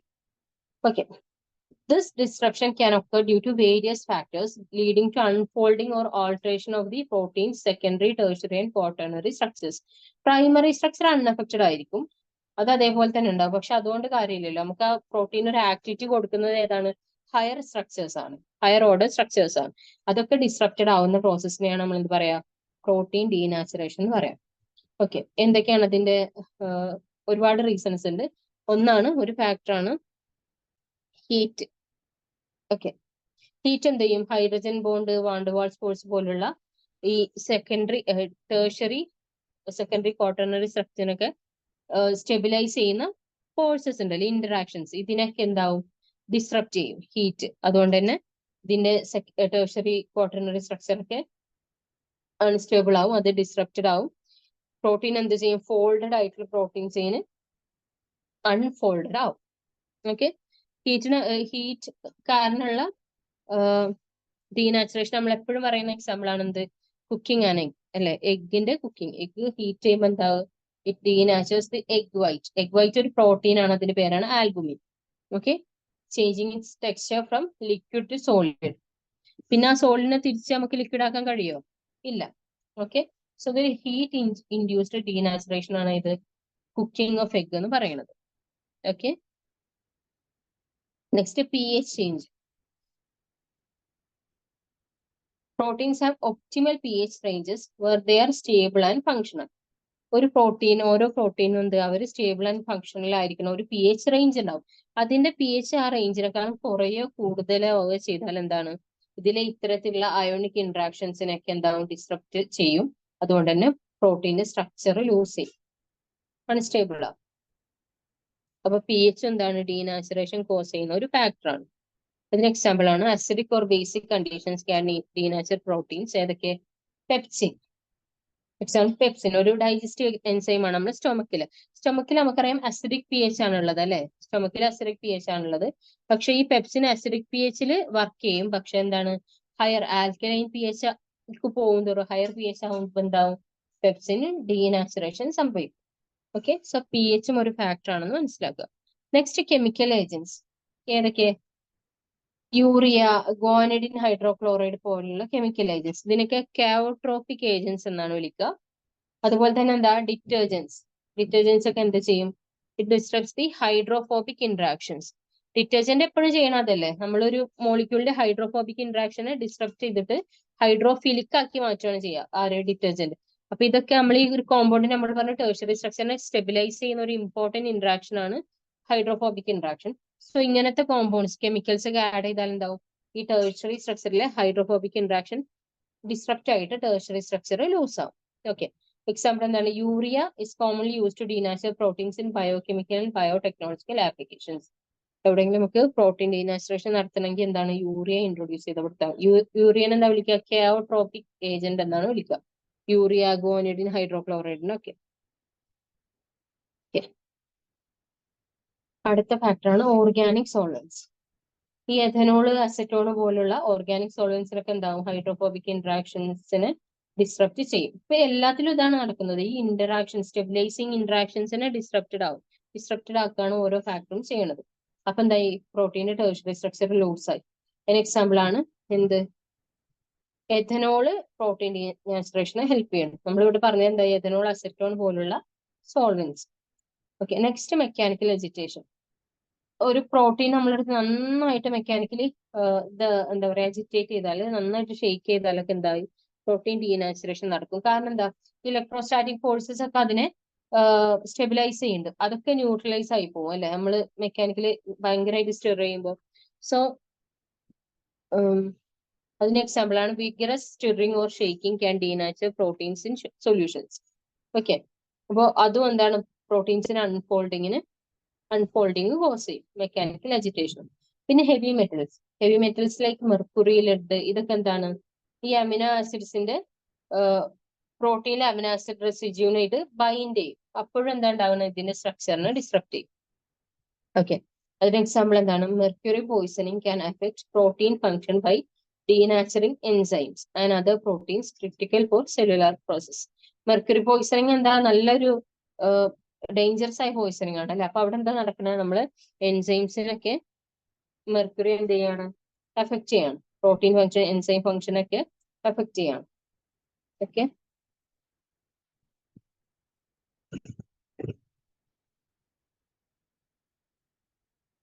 പിന്നെ നമുക്ക് പ്രോട്ടീൻസിന്റെ ടെസ്റ്റ്. പ്രോട്ടീൻസ് ഏതൊക്കെ ടെസ്റ്റുകൾ തരും നോക്കാം. നമ്മൾ കാർബോക്സിലിക് ആസിഡ്സിന്റെ കാർബോഹൈഡ്രേറ്റ്സിന്റെ കേസിൽ നോക്കിയിരുന്നു. പെലിൻസ്, ടോളിൻസ് അല്ലെ.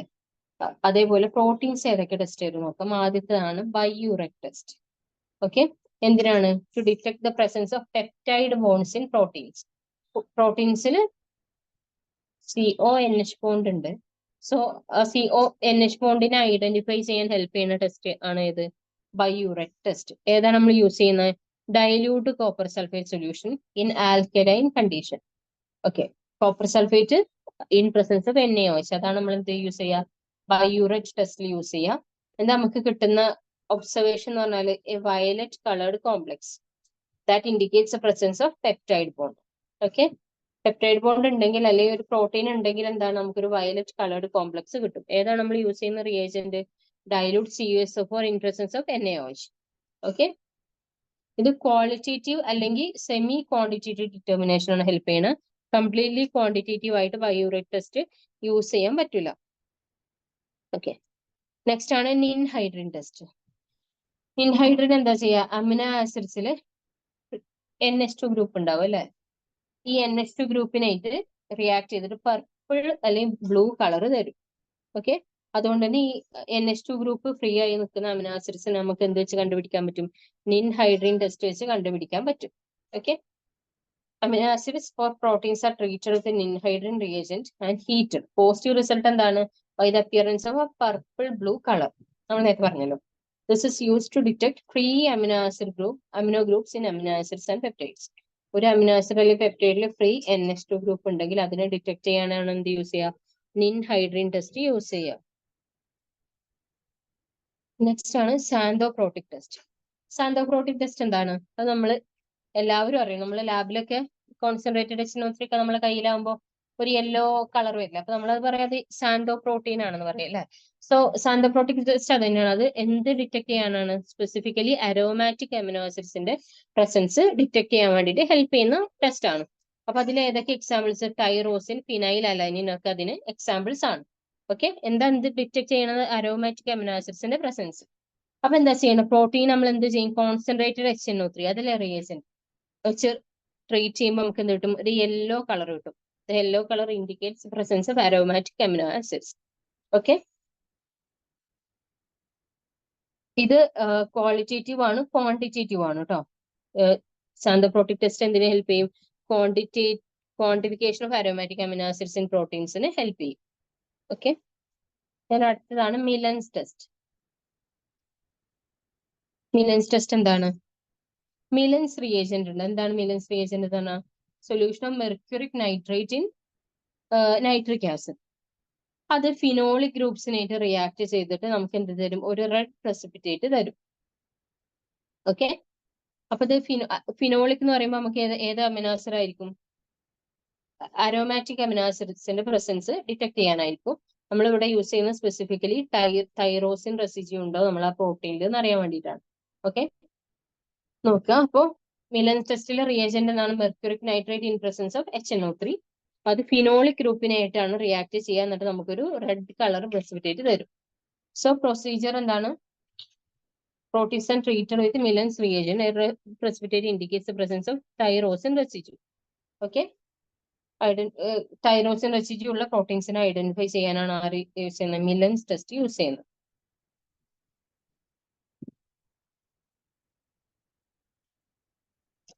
അടുത്തത് സക്കാഗുഷി ടെസ്റ്റ് അല്ലെങ്കിൽ arginine test. Okay, this test detects the guanidine group in arginine. ഈ ആർജിനിൻ അമിനോ ആസിഡിൽ എന്തുണ്ട്? ഒരു ഗുവാനിഡിൻ റെസിഡ്യൂ ഉണ്ട് അതിന്റെ എൻഡിൽ. സോ അത് ഡിറ്റക്ട് ചെയ്യാനാണ് എന്ത് ഹെൽപ്പ് ചെയ്യുന്നത്? ആർജിനിൻ ടെസ്റ്റ് ഹെൽപ്പ് ചെയ്യണത്. Okay, proteins are treated with ninhydrin and sodium hypobromate. അതാണ് എന്ത് ഇവിടുത്തെ reagent? Ninhydrin and sodium hypobromate. എന്താണ് നമ്മള് ഗോനിഡിൻ ഗ്രൂപ്പ് ഉണ്ട് അല്ലെങ്കിൽ അർജിനിൻ ഉണ്ടെങ്കിൽ എന്ത് ചെയ്യും? റെഡ് ഓർ പിങ്ക് കളർ നമുക്ക് തരും. ഓക്കെ, അതാണ് പോസിറ്റീവ് റിസൾട്ട് എന്ന് പറയുന്നത്. So it's use to identify proteins containing arginine group residues. Okay, next ആണ് ഹോപ്കിൻസ് കോളേ ടെസ്റ്റ് അല്ലെങ്കിൽ tryptophan test. Tryptophan and the tryptophan reacts with the glycosilic acid and concentrated HCl to form a blue color. അപ്പൊ നമ്മൾ എന്ത് ചെയ്യും? നമ്മൾ കയ്യിലുള്ള protein ഗ്ലയോക്സിലിക് ആസിഡും അതുപോലെ HCl വെച്ച് ട്രീറ്റ് ചെയ്യും. ബ്ലൂ കളർ കിട്ടുന്നുണ്ടെങ്കിൽ അതിന് മീനിങ് എന്താണ്? It has tryptophan. ആ ഒരു പ്രോട്ടീന് ട്രിപ്റ്റോഫാൻ കണ്ടെയ്നിങ് ആണെന്ന് മനസ്സിലാവും.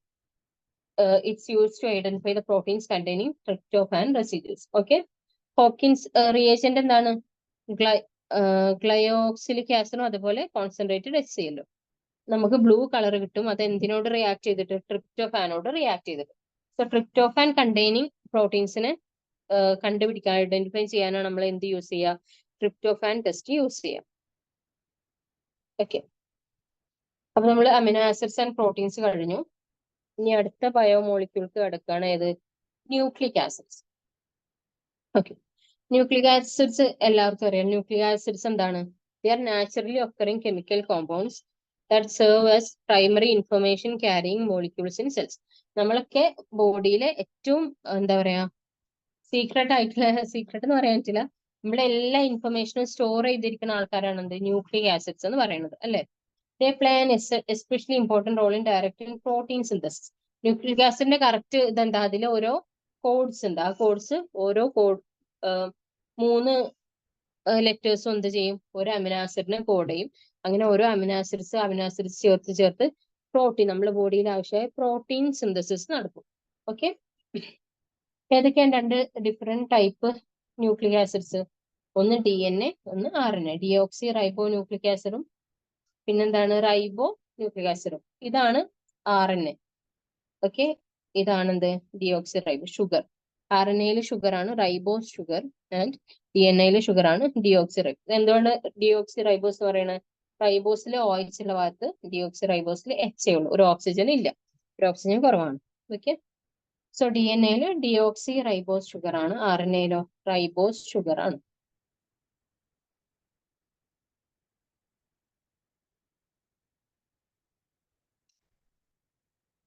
ഓക്കെ, ഇനി അടുത്തത് ഏതൊക്കെ ബേസസ് ആണുള്ളത് നോക്കാം. ഡി എൻ എയിൽ 3 കോമ്പണൻസ് ആണ് ഉണ്ടാവുക. ഏതൊക്കെയാണ്?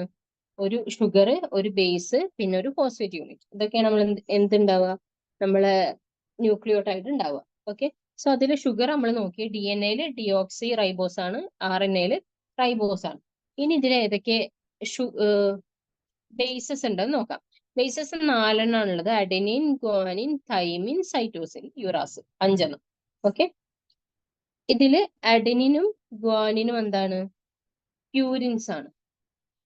പ്യൂരിൻസ് എന്നാണ് അവർ പറയാം. അതേപോലെ തൈമിൻ, സൈറ്റോസിൻ, യുറാസിൽ ഇതൊക്കെ എന്താണ്? പിരമിഡിൻസ് ആണ്.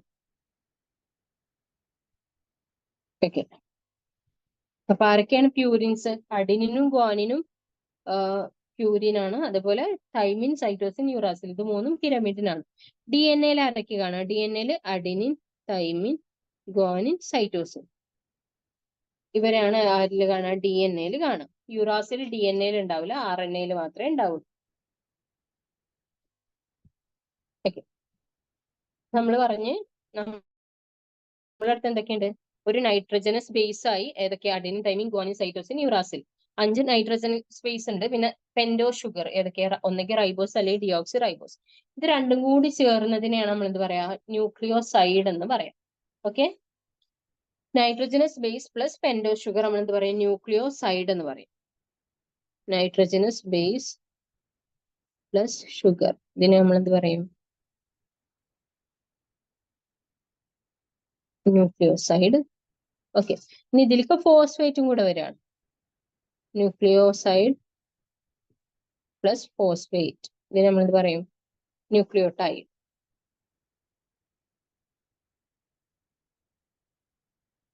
ന്യൂക്ലിയോടൈഡ്. ഓക്കെ, ഈ ന്യൂക്ലിയോടൈഡ് ആണ് നമ്മള് ന്യൂക്ലിക് ആസിഡിന്റെ ബിൽഡിംഗ് ബ്ലോക്ക് എന്ന് പറയുന്നത്.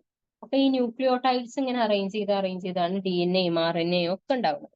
അപ്പൊ ന്യൂക്ലിയോസൈഡ് എന്താണ്? നൈട്രജനസ് ബേസും പെൻഡോ ഷുഗറും ചേർന്നാണ് ന്യൂക്ലിയോസൈഡ്. അതിലേക്ക് ഒരു ഫോസ്ഫേറ്റ് ഗ്രൂപ്പും കൂടെ വരുമ്പോൾ എന്തായി? അത് ന്യൂക്ലിയോടൈഡ് ആയിട്ട് മാറി.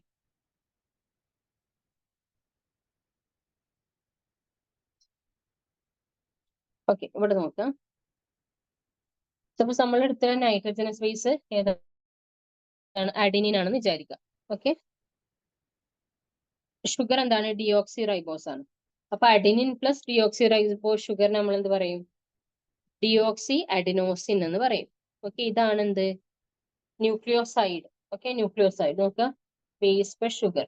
അഡിനിനും ഡിയോക്സി റൈബോസും കൂടെ ചേർന്നാൽ അതിന് ഡിയോക്സി അഡിനോസിൻ എന്ന് പറയും. ഇനി അതിലേക്ക് ഫോസ്ഫേറ്റും കൂടെ കയറുകയാണെങ്കിൽ നമ്മൾ എന്താ പറയും? Deoxy adenosine monophosphate. ഓക്കെ, അതുപോലെ ഗ്വാനിനും ഡിയോക്സി റൈബോസും കൂടെ ആണെങ്കിൽ ഡിയോക്സി ഗ്വാനോസിൻ. അതിൽ ഫോസ്ഫേറ്റ് ചേർന്നാൽ deoxy guanosine monophosphate. Okay, next സൈറ്റോസിനും ഡിയോക്സി റൈബോസും കൂടെ ആണെങ്കിൽ ഡിയോക്സി സൈറ്റിഡിൻ. ഓക്കെ, അതിൽ ഫോസ്ഫേറ്റ് വരുമ്പോൾ deoxy cytidine monophosphate. Then thymine, തൈമിനും ഡിയോക്സി റൈബോസും കൂടെ ആണെങ്കിൽ ഡിയോക്സി തൈമിഡിൻ എന്ന് പറയും. അതിൽ ഫോസ്ഫേറ്റ് വരുമ്പോൾ ഡിയോക്സി തൈമിഡിൻ മോണോഫോസ്ഫേറ്റ്. ഇനി യുറാസിൽ, ആർ എൻ എയിലാണെങ്കിൽ നമ്മൾ പറഞ്ഞ യുറാസിൽ ഉണ്ടാവും അല്ലേ?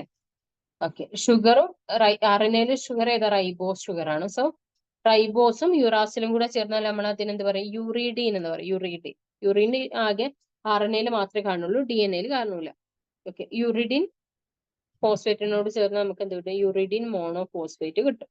ഓക്കെ, അപ്പൊ ന്യൂക്ലിയോസൈഡിന്റെയും ന്യൂക്ലിയോടൈഡിന്റെയും നെയിമിങ് എങ്ങനെയാണെന്ന് ഓർത്തിരിക്കുക. ക്ലിയർ ആണല്ലോ?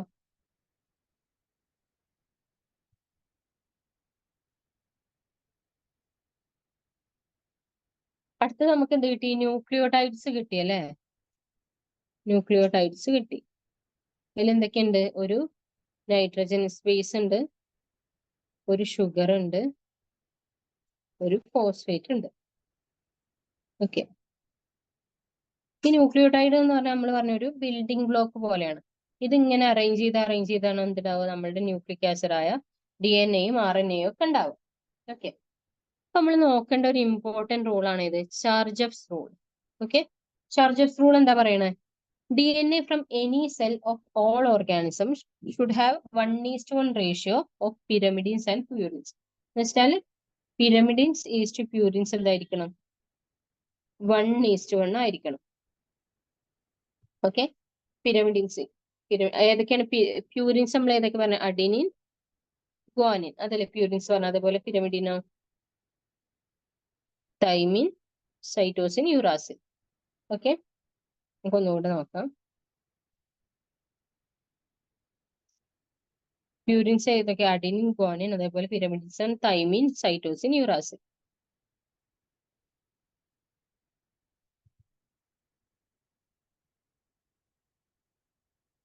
ഓക്കെ, സോ എന്താണ് ചാർജസ് റൂൾ പറയണെന്ന് വെച്ചാൽ പ്യൂരിൻസിന്റെ എണ്ണത്തിന്റെ അത്ര തന്നെ വേണം എന്ത് പിരമിഡിൻസിന്റെ എണ്ണം. Okay, number of purines must be equal to number of pyrimidines. ഏതില്? ഒരു DNA സ്ട്രക്ചറിൽ. അപ്പൊ എന്താ, ഒരു പ്യൂരിന് ഒരു പിരമിഡിന് വേണം, മസ്റ്റ് ആണ്. അങ്ങനെയാണെങ്കിൽ ഒരു പ്യൂരിൻ എന്ന് പറയുന്നത് ഒരു പിരമിഡിനായിട്ടായിരിക്കും ബോണ്ട് ചെയ്യുക. പ്യൂരിൻ ഒരു പിരമിഡിനായിട്ടായിരിക്കും എന്ത് ബോണ്ട് ചെയ്യുക, ഈ ഹെലിക്സ് ആ സ്ട്രക്ചർ ഫോം ചെയ്യുമ്പോൾ. ഒക്കെ ഒരു പ്യൂരിൻ ഒരു പിരമിഡിനായിട്ടായിരിക്കും ബോണ്ട് ചെയ്യുക. എങ്ങനെയാണ്? അതിനൊരു റൂൾ ഉണ്ട്. എന്തൊക്കെ? Adenine always binds with thymine and guanine always binds with cytosine. Okay, adenine തൈമിനും ഗ്വാനിനും സൈറ്റോസിനും അങ്ങനെയാണ് എന്ത് എപ്പോഴും ബോണ്ട് ചെയ്യാം. മനസ്സിലായല്ലോ? Adenine, thymine, guanine, cytosine. അത് മാത്രമല്ല ഇവിടെ നോക്കേണ്ട വേറൊരു കാര്യം, ഈ അഡിനിന്റെയും തൈമിന്റെയും ഇടയിൽ എന്താണ്? ഡബിൾ ബോണ്ട് ആണ് ഉണ്ടാവുക. ഗ്വാനിന്റെയും സൈറ്റോസിന്റെ ഇടയിൽ ട്രിപ്പിൾ ബോണ്ട് ആണ് ഉണ്ടാവുക. ഓക്കെ, സോ ഇത് നോക്കുക. അഡെനിൻ, തൈമിൻ, ഗ്വാനിൻ, സൈറ്റോസിൻ ഇങ്ങനെയാണ് ബോണ്ടിങ് വരിക. അതുപോലെ അഡിനിന്റെയും തൈമിന്റെ ഇടയിൽ ഡബിൾ ബോണ്ട് ആണ് ഉണ്ടാവുക. ഗ്വാനിന്റെയും സൈറ്റോസിന്റെ ഇടയിൽ എന്താണ് ഉണ്ടാവുക? ട്രിപ്പിൾ ബോണ്ട് ആണ് ഉണ്ടാവുക. ഓക്കെ, ഇങ്ങനെ എന്തായി? രണ്ട് ന്യൂക്ലിയോടൈഡ്സ് ചേർന്നിട്ട് അതിന്റെ ഇടയിൽ ഹൈഡ്രജൻ ബോൺസ് ഉണ്ടായിട്ട് ഒരു പെയർ ആയി അല്ലെ. ഇങ്ങനെ ഒരു ലൈൻസ് എന്തുണ്ടാവും? ഇടയിൽ ഇങ്ങനെ ഹൈഡ്രജൻ ബോൺസ് വന്നിട്ട് നമുക്കൊരു സ്ട്രക്ചർ കിട്ടും. ഒരു കോണി പോലെ ഒരു സ്ട്രക്ചർ കിട്ടും. ഇത് പിന്നീട് എന്താവും? ഒരു ഹെലിക്കൽ സ്ട്രക്ചർ ആയിട്ടാണ് ആക്ച്വലി അത് എക്സിസ്റ്റ് ചെയ്യുന്നത്. ഓക്കെ, നമുക്ക് DNA-ന്റെയും RNA-ന്റെയും ഡിഫറൻസ് നോക്കി പഠിക്കാം. ആ സ്ട്രക്ചർ ഇങ്ങനെ നോക്കണതാണ് നല്ലത്, ഇങ്ങനെ പഠിക്കണതാണ് നല്ലത്. DNA-യിലെ ഷുഗർ ആരാണ്? പേരിൽ പറഞ്ഞ പോലത്തെ ഡിയോക്സി റൈബോസ് ആണ്. RNA-യില് റൈബോസ് ആണ് അല്ലെ. DNA-യിൽ ഏതൊക്കെ ബേസസ് വന്നു? Adenine, thymine, guanine, cytosine. Uracil DNA-യിൽ ഇല്ല. RNA-യിൽ ആരൊക്കെ ഉള്ളത്? Adenine, uracil, guanine, cytosine. Thymine ഇല്ല. ഓക്കെ, അപ്പോ DNA-യിൽ ആരില്ല? യുറാസിൽ ഇല്ല. RNA-യിൽ തൈമിനും ഇല്ല. ഓക്കെ, നെക്സ്റ്റ് DNA എന്താണ്? ഡബിൾ സ്റ്റാൻഡേർഡ് ആണ് അല്ലെ. RNA സിംഗിൾ സ്റ്റാൻഡേർഡ് ആണ്. DNA ചർജസ് റൂൾ കറക്റ്റ് ആയിട്ട് ഒബേ ചെയ്യുന്നുണ്ട്. RNA ഒബേ ചെയ്യുന്നുണ്ടോ? ഇല്ല. ഓക്കെ, RNA-ല് കാരണം എന്താ പറയണ? RNA ഇതില്ല, കറക്റ്റ് ബോണ്ടിങ് ഒന്നും ഇല്ലാത്ത ഡബിൾ ഇതല്ലേ, ഡബിൾ സ്റ്റാൻഡേർഡ് അല്ലാത്തതുകൊണ്ട് തന്നെ RNA ചാർജസ് റൂള് കറക്റ്റ് ആയിട്ട് ഒബേ ചെയ്യണില്ല. ഇനി RNA-യിലെ ബേസിസ് മോഡിഫൈഡ് ആണ്. കറക്റ്റ് നമ്മളിപ്പോ പറഞ്ഞ ബേസിസ് മാത്രമല്ല, മോഡിഫൈഡ് ബേസിസ് ഉണ്ടാവും. DNA-യിൽ അങ്ങനെയല്ല. Stable and not hydrolysed easily by alkalis. DNA എന്താണ്? ഒന്നുകൂടെ സ്റ്റേബിൾ ഫോം ആണ് DNA-ന്റെ ഡബിൾ സ്റ്റാൻഡേർഡ് ഫോം എന്ന് പറയുന്നത്.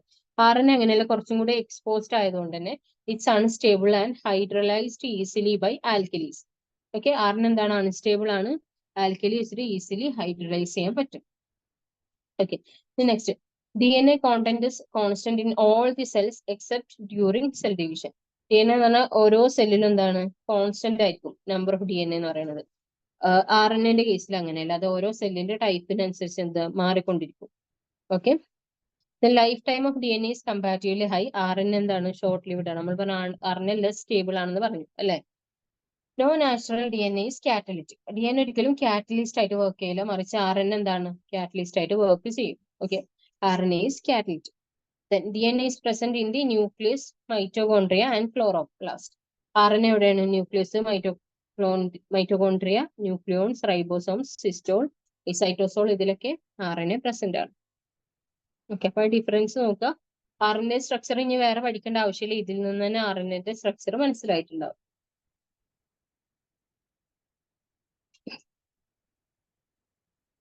ഓക്കെ, നമ്മൾ പറഞ്ഞു DNA എങ്ങനെയാണ് DNA സ്ട്രക്ചർ? ഡബിൾ സ്റ്റാൻഡേർഡ് ആണ്. ഓക്കെ, അത് പിന്നെ പല രീതിയിൽ അറേഞ്ച് ചെയ്യേണ്ടത് നമ്മൾ പറഞ്ഞു അല്ലേ? എങ്ങനെയാണ് ഇത് നമ്മൾ എന്താ പറയാ, ഹെലിക്കൽ സ്ട്രക്ചർ അല്ലേ? ഹെലിക്കൽ സ്ട്രക്ചറിലാണ് ആക്ച്വലി DNA എക്സിസ്റ്റ് ചെയ്യുന്നത്. ഓക്കെ, DNAക്ക് ഒരു ഫോം മാത്രമല്ല, ആകെ 3 സ്ട്രക്ചേഴ്സ് ഉണ്ട്. ഓക്കെ, DNA ഈ ഡബിൾ സ്ട്രാൻഡ്സ്, 2 സ്ട്രാൻഡ്സ് 3 രീതിയിൽ അറേഞ്ച് ചെയ്ത് കാണപ്പെടുന്നുണ്ട്. ഓക്കെ, ഏതൊക്കെയാണ്? അതുകൊണ്ട് തന്നെ DNA 3 ടൈപ്പ് ഉണ്ട്. ADN, BDN, ZDN. ഓക്കെ, ഇതൊക്കെ തമ്മിൽ ചെറിയ ഡിഫറൻസേ ഉള്ളൂ. അപ്പൊ ആദ്യം നമുക്ക് BDNA നോക്കാം. BDNA ആണ് നമ്മൾ കോമൺലി കാണുന്ന DNA. നമ്മളിപ്പോ കുറെ കാലമായിട്ട് പഠിച്ചില്ല DNA, അതിന്റെ ഓരോ ട്വിസ്റ്റിന്റെ ഇടയിലും 10 ബേസ് പെയർസ് ഉണ്ടാവും, അങ്ങനെ പഠിച്ചിട്ടില്ലേ? അപ്പൊ അത് ഏതാണ്? അത് BDNA ആണ്.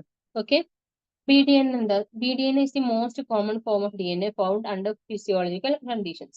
ഏറ്റവും കോമൺ ആയ ഫോം ഓഫ് DNA ഏതാണ്? BDNA ആണ്. അതിന്റെ ക്യാരക്ടറിസ്റ്റിക്സ് എന്തൊക്കെയാണ്? It's right handed helix with 10 base pairs per turn and a diameter of about 20 angstroms. Okay, right handed helix ആണ്. 10 ബേസ് പെയർസ് ഉണ്ട് ഓരോ ടേണിലും. നമ്മൾ പഠിച്ചിട്ടില്ലേ? ഡയമീറ്റർ എന്താണ്? 20 ആങ്സ്ട്രം ആണ്. ബേസ് പെയറിംഗ് നമ്മൾ നേരത്തെ പറഞ്ഞ പോലെ adenine pairs with thymine, 2 hydrogen bonds double bond വെച്ചിട്ട്, and cytosine pairs with guanine with triple bond, അല്ലെങ്കിൽ 3 ഹൈഡ്രജൻ ബോൺസ് വെച്ചിട്ട്. Okay, number of hydrogen bonds ആണ് നമ്മൾ നേരത്തെ പറഞ്ഞു കേട്ടോ. അഡിനിന്റെ തൈമിന്റെ ഇടയിൽ 2 ഗുവാനിന്റെ സൈറ്റോസിന്റെ ഇടയിൽ 3. ഓക്കെ, അപ്പൊ നമ്മൾ നോർമലി കാണുന്ന ആളാരാണ്? BDNA. അതിൽ 10 ബേസ് പെയർസ് പെർ ടേൺ ഉണ്ടാവും. ഒരു ടേണിൽ 10 ബേസ് പെയർസ് ഉണ്ടാവും. പിന്നെന്താ? റൈറ്റ് ഹാൻഡഡ് ഹെലിക്സ് ആണ് form, right handed helix. Okay, ഇതിന്റെ ഫംഗ്ഷൻ എന്താണ്? This is the form most commonly used for structural studies and the form in which DNA is typically found in the cell. നമ്മൾ സെല്ലിൽ typically DNA കാണുന്ന ഫോമാണ് ഇത് BDNA എന്ന് പറയുന്ന form. Right handed helix ആയിരിക്കും, 10 ബേസ് പെയർസ് പെർ ടേൺ ഉണ്ടാവും, diameter 20 angstrom ആണ്. ഇതിൽ അഡിനിൻ തൈമിൻ ഗുവാനിൻ സൈറ്റോസിൻ, അതേപോലെയാണ് ബേസ് പെയറിംഗ് നടക്കുക. ഓക്കെ, ഇനി ഇതിന്റെ തന്നെ ഒരു മോഡിഫൈഡ് വേർഷൻ ആണ് ഇത് ADNA എന്ന് പറയുന്നത്. ADNA എന്നാൽ ആക്ച്വലി BDNA അല്ലേ എക്സിസ്റ്റ് ചെയ്യും, പക്ഷെ എന്തെങ്കിലും ഒരു ബുദ്ധിമുട്ടുള്ള കണ്ടീഷൻ, ഡീഹൈഡ്രേറ്റിംഗ് കണ്ടീഷന് നമ്മൾ സെല്ലിന് വരികയാണെങ്കിൽ അപ്പൊ BDNA എന്താവും? ADNA ആയിട്ട് മാറും. ഓക്കെ, ADNA BDNA സിമിലർ തന്നെയാണ്. റൈറ്റ് ഹാൻഡഡ് ഹെലിക്സ് ആണ്, സിമിലർ ടു BDNA, പക്ഷെ കുറച്ച് ഷോർട്ടറും കുറച്ച് കോമ്പാക്റ്റും കൂടാണ്. ഓക്കെ, ഒന്നുകൂടി ഒരു ഇടുങ്ങിയ പോലെ ആയിരിക്കും ഏത്? ADNA വരിക. BDNA 10 ബേസ് പെയറെ 2 ടേണിന്റെ ഉള്ളിലുള്ളൂ, പക്ഷെ ഇവിടെ ഒന്നും കൂടെ കോമ്പാക്ട് ആയതുകൊണ്ട് തന്നെ ADNA 11 base pairs per turn ഉണ്ട്. ഇതിന്റെ ഡയമീറ്ററിൽ വ്യത്യാസം ഉണ്ട്. എന്ത്? 23 ആങ്സ്ട്രം ആണ് ADNA ഡയമീറ്റർ എന്ന് പറയുന്നത്. ഓക്കെ, ബേസ് പെയറിംഗ് ഒക്കെ പഴയ പോലെ തന്നെ അഡിനിൻ തൈമിൻ ഗുവാനിൻ സൈറ്റോസിൻ, അതില് വ്യത്യാസമില്ല. എന്താണ്, എപ്പോഴാണ് ADNA കാണുക? ADNA is typically found under dehydrating conditions or certain DNA protein complexes. പൊതുവെ ഡീഹൈഡ്രേറ്റിംഗ് കണ്ടീഷൻസിൽ കാണുന്ന DNA ആണ് അത് ADN. അത് ഒന്നും കൂടെ കോമ്പാക്ട് ആയിരിക്കും, ഷോർട്ടർ ആയിരിക്കും. അതിന് 11 ബേസ് പെയർസ് പെർ ടേൺ ആയിരിക്കും ഉണ്ടാവുക. BDNA 20 ആങ്സ്ട്രം ആയിരുന്നു ഡയമീറ്ററിൽ, ഇവിടെ എത്ര ആയിരിക്കും? 23 ആങ്സ്ട്രം ആയിരിക്കും ഉണ്ടാവുക. പിന്നെ ഇതിൽ നിന്നൊക്കെ കംപ്ലീറ്റ്ലി ഡിഫറെന്റ് ആയിട്ടുള്ള ഒരാളാണ് ആര്? ZDNA എന്ന് പറയുന്നത്. ഓക്കെ, എയും ബിയും എങ്ങനെയായിരുന്നു? റൈറ്റ് ഹാൻഡഡ് ഹെലിക്സ് ആയിരുന്നു സ്ട്രക്ചർ. ഇവിടെ ZDNA എന്താണ്? It forms A left handed helix. Okay, അപ്പൊ എയും ബിയും റൈറ്റ് ഹാൻഡഡ് ആണ്, Z എന്താണ്? ലെഫ്റ്റ് ഹാൻഡഡ് ഹെലിക്സ് ആണ് ഫോം ചെയ്യുന്നത്. ബിയില് നമ്മൾ പറഞ്ഞു 10 ബേസ് പെയർസ് പെർ ടേൺ ആയിരുന്നു. എയിലോ 11 ബേസ് പെയർസ് പെർ ടേൺ, ഇവിടെ 12 base pairs per turn. And zigzag back bone structure, correct ആയിട്ടുള്ള ഒരു ബാക്ക് ബോൺ സ്ട്രക്ചർ ഒന്നുമില്ല, വളരെ സിഗ്സാഗ് ആയിട്ടാണ് എന്ത് അതിന്റെ ബാക്ക് ബോൺ ഫോം ചെയ്തിരിക്കുന്നത്. Okay. It can involve alternative base pairing and it often occurs regions of DNA that are rich in guanine cytosine repeats. എവിടെയാണ് ZDNA കാണാൻ പറ്റുക? ഗുവാനിൻ സൈറ്റോസിൻ റിപ്പീറ്റഡ് ആയിട്ട് കാണുന്ന സ്ഥലങ്ങളിലാണ് ZDNA പാർട്ട്, അല്ലെങ്കിൽ ആ ഒരു ഫോമിലുള്ള DNA കാണാൻ പറ്റുക. ഓക്കെ, അതിലെന്താണ്? 12 ബേസ് പെയർസ് പെർ ടേൺ ആയിരിക്കും ഉണ്ടാവും. അതിനുള്ള സിഗ്സാഗ് പാറ്റേൺ ആണ് ഉള്ളത്. ഓക്കെ, ZDNA എന്താണ്? അത് ലെസ് കോമൺ ആണ്. അത് ജീൻ റെഗുലേഷനും ക്രോമാറ്റിൻ സ്ട്രക്ചറിലൊക്കെ എന്താണ് അതിന് ഫങ്ഷൻ ഉണ്ട്, അവിടെ മാത്രമേ കാണാൻ പറ്റുള്ളൂ. ZDN അത്രയ്ക്ക് കോമൺ അല്ല. ഓക്കെ, നമുക്ക് 3 സ്ട്രക്ചേഴ്സ് നോക്കാം. ഓക്കെ, ഇതാണ് VDN. VDN എങ്ങനെയാണ്? 10 ബേസ് പെയർസ് പെർ ടേൺ ആണ് വരിക അല്ലേ? 20 ആങ്സ്ട്രോം ഡയമീറ്റർ വരും. ഇതോ ADN. ADN എങ്ങനെയാണ്? 11 ബേസ് പെയർസ് പെർ ടേൺ. കുറച്ചും കൂടെ ഷോർട്ടർ ആണ്, കോമ്പാക്ട് ആണ്. ഇതാണ് ZDN. ZDN എങ്ങനെയാണ്? 12 ബേസ് പെയർസ് പെർ ടേൺ ആണ് വരിക. ഓക്കെ, കണ്ടോ? ZDN വളരെ സിഗ്സാഗ് ആയിട്ടല്ല അതിന്റെ സ്ട്രക്ചർ എടുക്കുന്നത്. അപ്പൊ നമ്മൾ DNA ഇമ്പോർട്ടന്റ് കാര്യങ്ങളൊക്കെ പറഞ്ഞു. ഇനി RNAയിലേക്ക് പോവാം. RNA സ്ട്രക്ചർ നമ്മൾ വേറെ നോക്കണില്ല, നമ്മൾ DNA RNA കമ്പയർ ചെയ്തോടെ തന്നെ സ്ട്രക്ചറിന്റെ കാര്യങ്ങളൊക്കെ പറഞ്ഞിട്ടുണ്ട്. ഓക്കെ, ഇനി RNA എന്ന് പറഞ്ഞാൽ എന്താ ഫുൾ ഫോം? എന്താ? റൈബോ ന്യൂക്ലിക് ആസിഡ് ആണ് അല്ലേ? ഓക്കെ, അപ്പൊ RNA ഏതൊക്കെ പ്രോപ്പർട്ടീസ് പറഞ്ഞു? റൈബോസ് ഷുഗർ ആണുള്ളത്. RNAയില് തൈമിൻ ഇല്ല, പകരം യുറാസിലാണുള്ളത്. RNA സിംഗിൾ സ്റ്റാൻഡേർഡ് ആണ്, ലെസ് സ്റ്റേബിൾ ആണ്. ഇതൊക്കെ പറഞ്ഞു. RNAക്ക് കാറ്റലിറ്റിക് ആക്ടിവിറ്റി ഉണ്ട്. ഓക്കെ, ഇതൊക്കെ നമ്മൾ പറഞ്ഞു. Okay, it's typically single stranded and contains ribose as its pentose sugar. Ribose ആണ് pentose sugar ആണ്. നമ്മൾ കാർബോഹൈഡ്രേറ്റിൽ പഠിച്ചല്ലോ, 5 കാർബൺ ആയിട്ടുള്ള ഷുഗർ ആണ്. And the pyrimidin uracil instead of thymine. Thymine ഉണ്ടാവില്ല, മറിച്ച് എന്താ ഉണ്ടാവുക? ബേസ് ആയിട്ട് യുറാസിൽ ആണ് ഉണ്ടാവുക. Okay, an RNA strand can undergo significant intramolecular base pairing to take a 3-dimensional structure. RNA single standard ആണ്, പക്ഷെ അതിന് എത്ര വേണമെങ്കിലും ഒരു മോളിക്യൂൾ തന്നെ ഒരു മോളിക്യൂളിന്റെ ഇടയിൽ തന്നെ ബേസ് പെയറിങ് അല്ലെങ്കിൽ ഹൈഡ്രജൻ ബോണ്ട്സ് ഉണ്ടാക്കിയിട്ട് അതിന് 3-dimensional സ്ട്രക്ചർ ഒക്കെ സ്വീകരിക്കാൻ പറ്റും. ഓക്കെ, ഇനി RNAയിലെ മെയിൻ ടൈപ്സ് നോക്കട്ടോ, ഇത് ഇമ്പോർട്ടന്റ് ആണ്. അത് തന്നെ mRNA. mRNAന്റെ ഫുൾ ഫോം എന്താണ്? Messenger RNA. Okay, Messenger RNA പറഞ്ഞാൽ എന്താ? സിംഗിൾ സ്റ്റാൻഡേർഡ് ആണ്. It's typically transcribed from DNA during the process of transcription. ഈ പ്രോട്ടീൻ സിന്തസിസിൽ നമുക്ക് കുറെ പ്രോസസ്സുകൾ ഉണ്ടല്ലോ, ട്രാൻസ്ക്രിപ്ഷൻ, ട്രാൻസ്ലേഷൻ, അങ്ങനെയൊക്കെ. സോ ഇതിൽ ട്രാൻസ്ക്രിപ്ഷന്റെ സ്റ്റെപ്പിൽ DNA ട്രാൻസ്ക്രൈബ് ചെയ്യണ RNA, അതെന്താ? ഈ DNA കോഡിന്, DNA ഒരു സ്ട്രാൻഡ്, അതിന്റെ കോഡിന് കോംപ്ലിമെന്ററി ആയിട്ടുള്ള കോഡ്സ് ആയിരിക്കും എന്ത് ഈ ഒരു RNAയിൽ ഉണ്ടാവുക. അപ്പൊ അതിനെ നമ്മൾ എന്ത് വിളിക്കും? mRNA. എന്തുകൊണ്ടാണ്? ഈ DNA മെസ്സേജ് ക്യാരി ചെയ്യുന്ന RNA ആയതുകൊണ്ട് messenger RNA. Okay, it carries genetic information from the DNA in the nucleus to the ribosomes in the cytoplasm. Okay, so transcription സ്റ്റെപ്പിൽ ക്രിയേറ്റ് ചെയ്യണ mRNA ആണ് നമ്മൾ എന്ത് വിളിക്കാം? RNA ആണ് നമ്മൾ മെസ്സഞ്ചർ RNA എന്ന് വിളിക്കുക. ഇതെന്താണ്? It serves as A template four protein synthesis. ഈ mRNAയിലുള്ള കോഡ്സിന് നോക്കിയിട്ടാണ് നമ്മൾ ഡീകോഡ് ചെയ്തിട്ടാണ് നമ്മൾ എന്ത് ചെയ്യുക? പ്രോട്ടീൻ സിന്തസിസ് നടത്തുക. Okay, then tRNA. tRNAന്റെ ഫുൾ ഫോം എന്താണ്? Transfer RNA. Okay, this falls into a clover leaf or L-shaped structure. Structure നോക്കണം കേട്ടോ. tRNAന്റെ clover leaf or L-shaped structure ആയിരിക്കും. Okay, due to intramolecular base pairing. കാരണം എന്താ? അവിടെ ഇൻട്രാമോളിക്കുലർ ബേസ് പെയറിംഗ് ഉണ്ട്. ഓക്കെ, ഇതിന്റെ ഫംഗ്ഷൻ എന്താണ്? It serves as an adapter molecule that translates the genetic code in mRNA into amino acids. നമ്മൾ mRNA ഉണ്ടെന്ന് പറഞ്ഞില്ലേ? mRNA റീഡ് ചെയ്തിട്ട് അമിനോ ആസിഡ്സിൽ ഏതൊക്കെ അമിനോ ആസിഡ് ചെയിനിൽ, പ്രോട്ടീനിൽ ഏതൊക്കെ കറസ്പോണ്ടിങ് അമിനോ ആസിഡിനെ ആഡ് ചെയ്യണം എന്ന് ഡിസൈഡ് ചെയ്യുന്ന ആളാണ് ഇത് tRNA എന്ന് പറയുന്നത്. Each tRNA molecule carries a specific amino acid at one end and has an anticodon at the other end. Okay, tRNA മോളിക്യൂളിന് ഒരു എൻഡിൽ സ്പെസിഫിക് അമിനോ ആസിഡ് ഉണ്ടാവും, മറ്റേ എൻഡിൽ അതിന് കറസ്പോണ്ടിങ് ആയ ഒരു ആന്റികോഡോൺ ഉണ്ടാവും. Okay, with base pairs with the corresponding codon in mRNA. So mRNA read ചെയ്തിട്ട് അതിലെ കോഡ്സ് യൂസ് ചെയ്തിട്ട് അതിന് കറസ്പോണ്ടിങ് ആയ അമിനോ ആസിഡ്സിനെ ഇങ്ങനെ പ്രോട്ടീനിൽ കൊടുക്കുന്ന ആളാരാണ്? tRNA ആണ്, ട്രാൻസ്ഫർ RNA. ഓക്കെ, നെക്സ്റ്റ് ആണ് റൈബോസോമൽ rRNA. ഇതെന്താണ്? റൈബോസോമിൽ കാണപ്പെടുന്നത്, റൈബോസോമിന്റെ കോമ്പണന്റ് ആയ RNA ആണ്.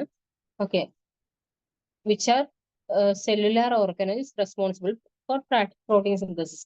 പ്രോട്ടീൻ സിന്തസിസ് നടക്കുന്ന റൈബോസോമിലല്ലേ. സോ റൈബോസോമിൽ കാണുന്ന RNA നമ്മൾ എന്ത് പറയാം, rRNA എന്ന് പറയാം. ഇത് ആക്ച്വലി റൈബോസോമിന് ഒരു സ്ട്രക്ചറൽ സപ്പോർട്ട് കൊടുക്കുന്ന RNA ആണ്. Okay, it catalyses the formation of peptide bonds between amino acids during translation. അപ്പോൾ നമ്മൾ ട്രാൻസ്ക്രിപ്ഷനിൽ mRNA ആണെന്ന് പറഞ്ഞു, ട്രാൻസ്ലേഷനിൽ mRNA റീഡ് ചെയ്യുന്ന ആളാണ് tRNA. ഓക്കെ, സോ tRNA നമ്മളിങ്ങനെ പോളിപെപ്റ്റൈഡ് ഉണ്ടാക്കൂലേ, ഈ പെപ്റ്റൈഡ് ചെയിൻ ഫോർമേഷനെ ഹെൽപ്പ് ചെയ്യുന്ന ആളാരാണ് എന്ത്, rRNA എന്ന് പറയുന്നത്. rRNA molecules are usually larger and more complex compared to mRNA and tRNA. RNA molecules എന്താണ്, mRNA-ക്കാളും tRNA-ക്കാളും ലാർജർ ആണ്, കോംപ്ലക്സും ആണ്. അടുത്തതാണ് snRNA. snRNA എന്ന് പറഞ്ഞാൽ it's A small RNA molecule found in nucleus of eukaryotic cells. Eukaryotic സെല്ലിന്റെ ന്യൂക്ലിയസിൽ കാണുന്ന സ്മോൾ മോളിക്യൂൾ RNA ആണ് നമ്മൾ എന്ത് പറയാ, snRNA എന്ന് പറയും. It forms complexes with proteins to create small nuclear ribonucleoproteins. അതായത് സ്നേർബ്സ് ഉണ്ടാക്കാൻ പ്രോട്ടീനുമായിട്ട് കോംപ്ലക്സ് ചെയ്യുന്ന ആൾക്കാരാണ് എന്ത്, snRNA എന്ന് പറയുന്നത്. അത് RNA പ്രോസസ്സിങ്ങിൽ, അതായത് സ്പ്ലൈസിങ്, നമ്മൾ ഈ ട്രാൻസ്ലേഷന്റെയും ട്രാൻസ്ക്രിപ്ഷന്റെ ഒക്കെ മുന്നേ ശേഷം പോസ്റ്റ് ട്രാൻസ്ക്രിപ്ഷൻ അങ്ങനെ കുറച്ച് സ്റ്റെപ്സ് ഒക്കെ ഉണ്ട്. അപ്പൊ അതിൽ ഇൻവോൾവ് ആയിട്ടുള്ള ഒരു കാര്യമാണ് സ്പ്ലൈസിങ് എന്ന് പറയുന്നത്. Splicing, okay, splicing of free mRNA.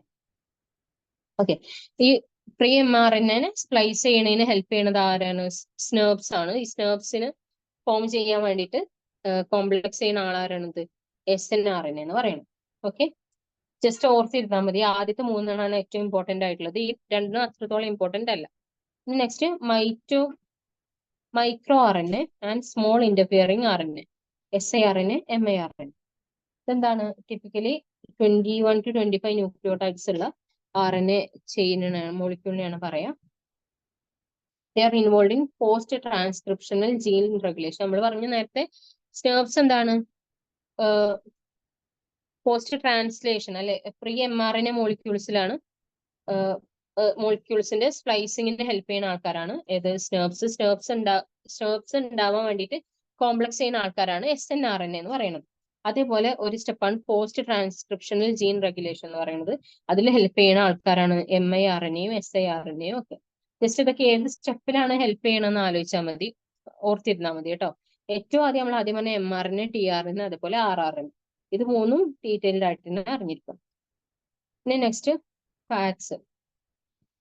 Fats എന്താണ്, കെമിക്കൽ ടേമിൽ ഫാറ്റ് എന്ന് പറയുന്നത് they are എസ്റ്റേഴ്സ് of fatty acids and glycerol. Fatty acid പറഞ്ഞാൽ ലോങ് ചെയിൻ കാർബോക്സിലിക് ആസിഡ് ആണ്. അത് ഗ്ലിസറോൾ എങ്ങനെ വരാം, OH OH OH അല്ലെ. ഗ്ലിസറോളുമായിട്ട് ലോങ് ചെയിൻ ഫാറ്റി ആസിഡ്സ് എസ്റ്ററിഫൈ ചെയ്തിട്ട് ഉണ്ടാവുന്ന കോമ്പൗണ്ട്സിനെയാണ് നമ്മൾ എന്ത് പറയാ, ഫാറ്റ്സ് എന്ന് പറയാം. They R എസ്റ്റേഴ്സ് of fatty acids and glycerol. Okay, എന്താണ് ഫാറ്റിന്റെ കെമിക്കൽ സ്ട്രക്ചർ എന്ന് പറഞ്ഞാൽ, basic structure, fats also known as triglycerides consist of 3 fatty acid molecules bonded to glycerol molecule through ester linkage. ഇവിടെ നമ്മൾ പറഞ്ഞ 3 OH ഗ്രൂപ്പ്സ് ഉണ്ടെന്നല്ലേ, അതിൽ 3ലും ഓരോ acid വന്നിട്ട് combine ചെയ്ത്. ഓക്കെ, സോ ഫാറ്റിന് നമ്മൾ എന്ത് പറയും, ട്രൈഗ്ലിസറൈഡ് എന്നും കൂടെ പറയും. Okay, they are also known as triglycerides consisting of 3 fatty acid molecules bonded to a glycerol molecule through ester linkage.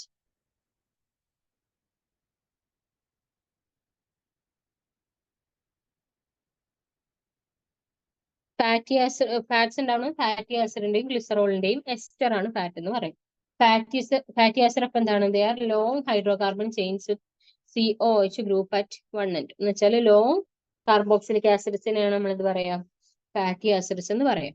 Okay, ഇതിന്റെ ചെയിനിന്റെ ലെങ്ത്തും അതിന്റെ സാച്ചുറേറ്റഡ് ചെയിൻ ആണോ അൺസാച്ചുറേറ്റഡ് ചെയിൻ ആണോ എന്നൊക്കെ നോക്കിയിട്ട് നമ്മൾ ഫാറ്റി ആസിഡ്സിനെ എന്ത് ക്ലാസിഫൈ ചെയ്തിട്ടുണ്ട്. ഗ്ലിസറോൾ എന്ന് പറഞ്ഞാൽ എന്താ, നമ്മൾ നേരത്തെ പറഞ്ഞ പോലെ 3 കാർബൺ ഉള്ള ആൽക്കഹോൾ ആണ് ട്രയോൾ. each of which can form an ester linkage with fatty acid. ഓക്കെ, 3 കാർബൺ ആറ്റമുള്ള ആൽക്കഹോളിനെയാണ് നമ്മൾ എന്ത് പറയാ, ട്രയോൾ. പ്രൊപ്പൈനിന്റെ ട്രയോൾ, അതിനാണ് നമ്മൾ എന്ത് പറയാ, ഗ്ലിസറോൾ എന്ന് പറയാം. ഇതിൽ ഓരോ ആൽക്കഹോൾ ഗ്രൂപ്പും എന്ത് ചെയ്യും? ഫാറ്റി ആസിഡായിട്ട് എസ്റ്റർ ഫോം ചെയ്യും. അങ്ങനെയാണ് നമുക്ക് ഇത് കിട്ടുക, ഫാറ്റ്സ് കിട്ടുക.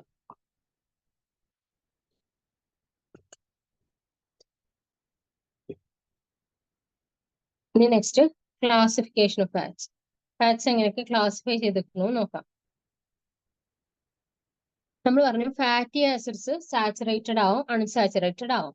സോ ഈ ഫാറ്റി ആസിഡിന്റെ ബേസിസ്, ഫാറ്റി ആസിഡ് എങ്ങനെയുള്ളതാണെന്നുള്ള ബേസിസിലാണ് എന്ത് ഫാറ്റ്സിനെയും ജനറലി ക്ലാസിഫൈ ചെയ്തിട്ടുള്ളത്. കാരണം ഗ്ലിസറാൾഡിഹൈഡിൽ പ്രത്യേകിച്ച് ഒന്നും വരാനില്ല, അതൊരു ബേസിക് മോളിക്യൂൾ ആണ്, അതിൽ പ്രത്യേകിച്ച് വ്യത്യാസം ഒന്നും വരില്ല.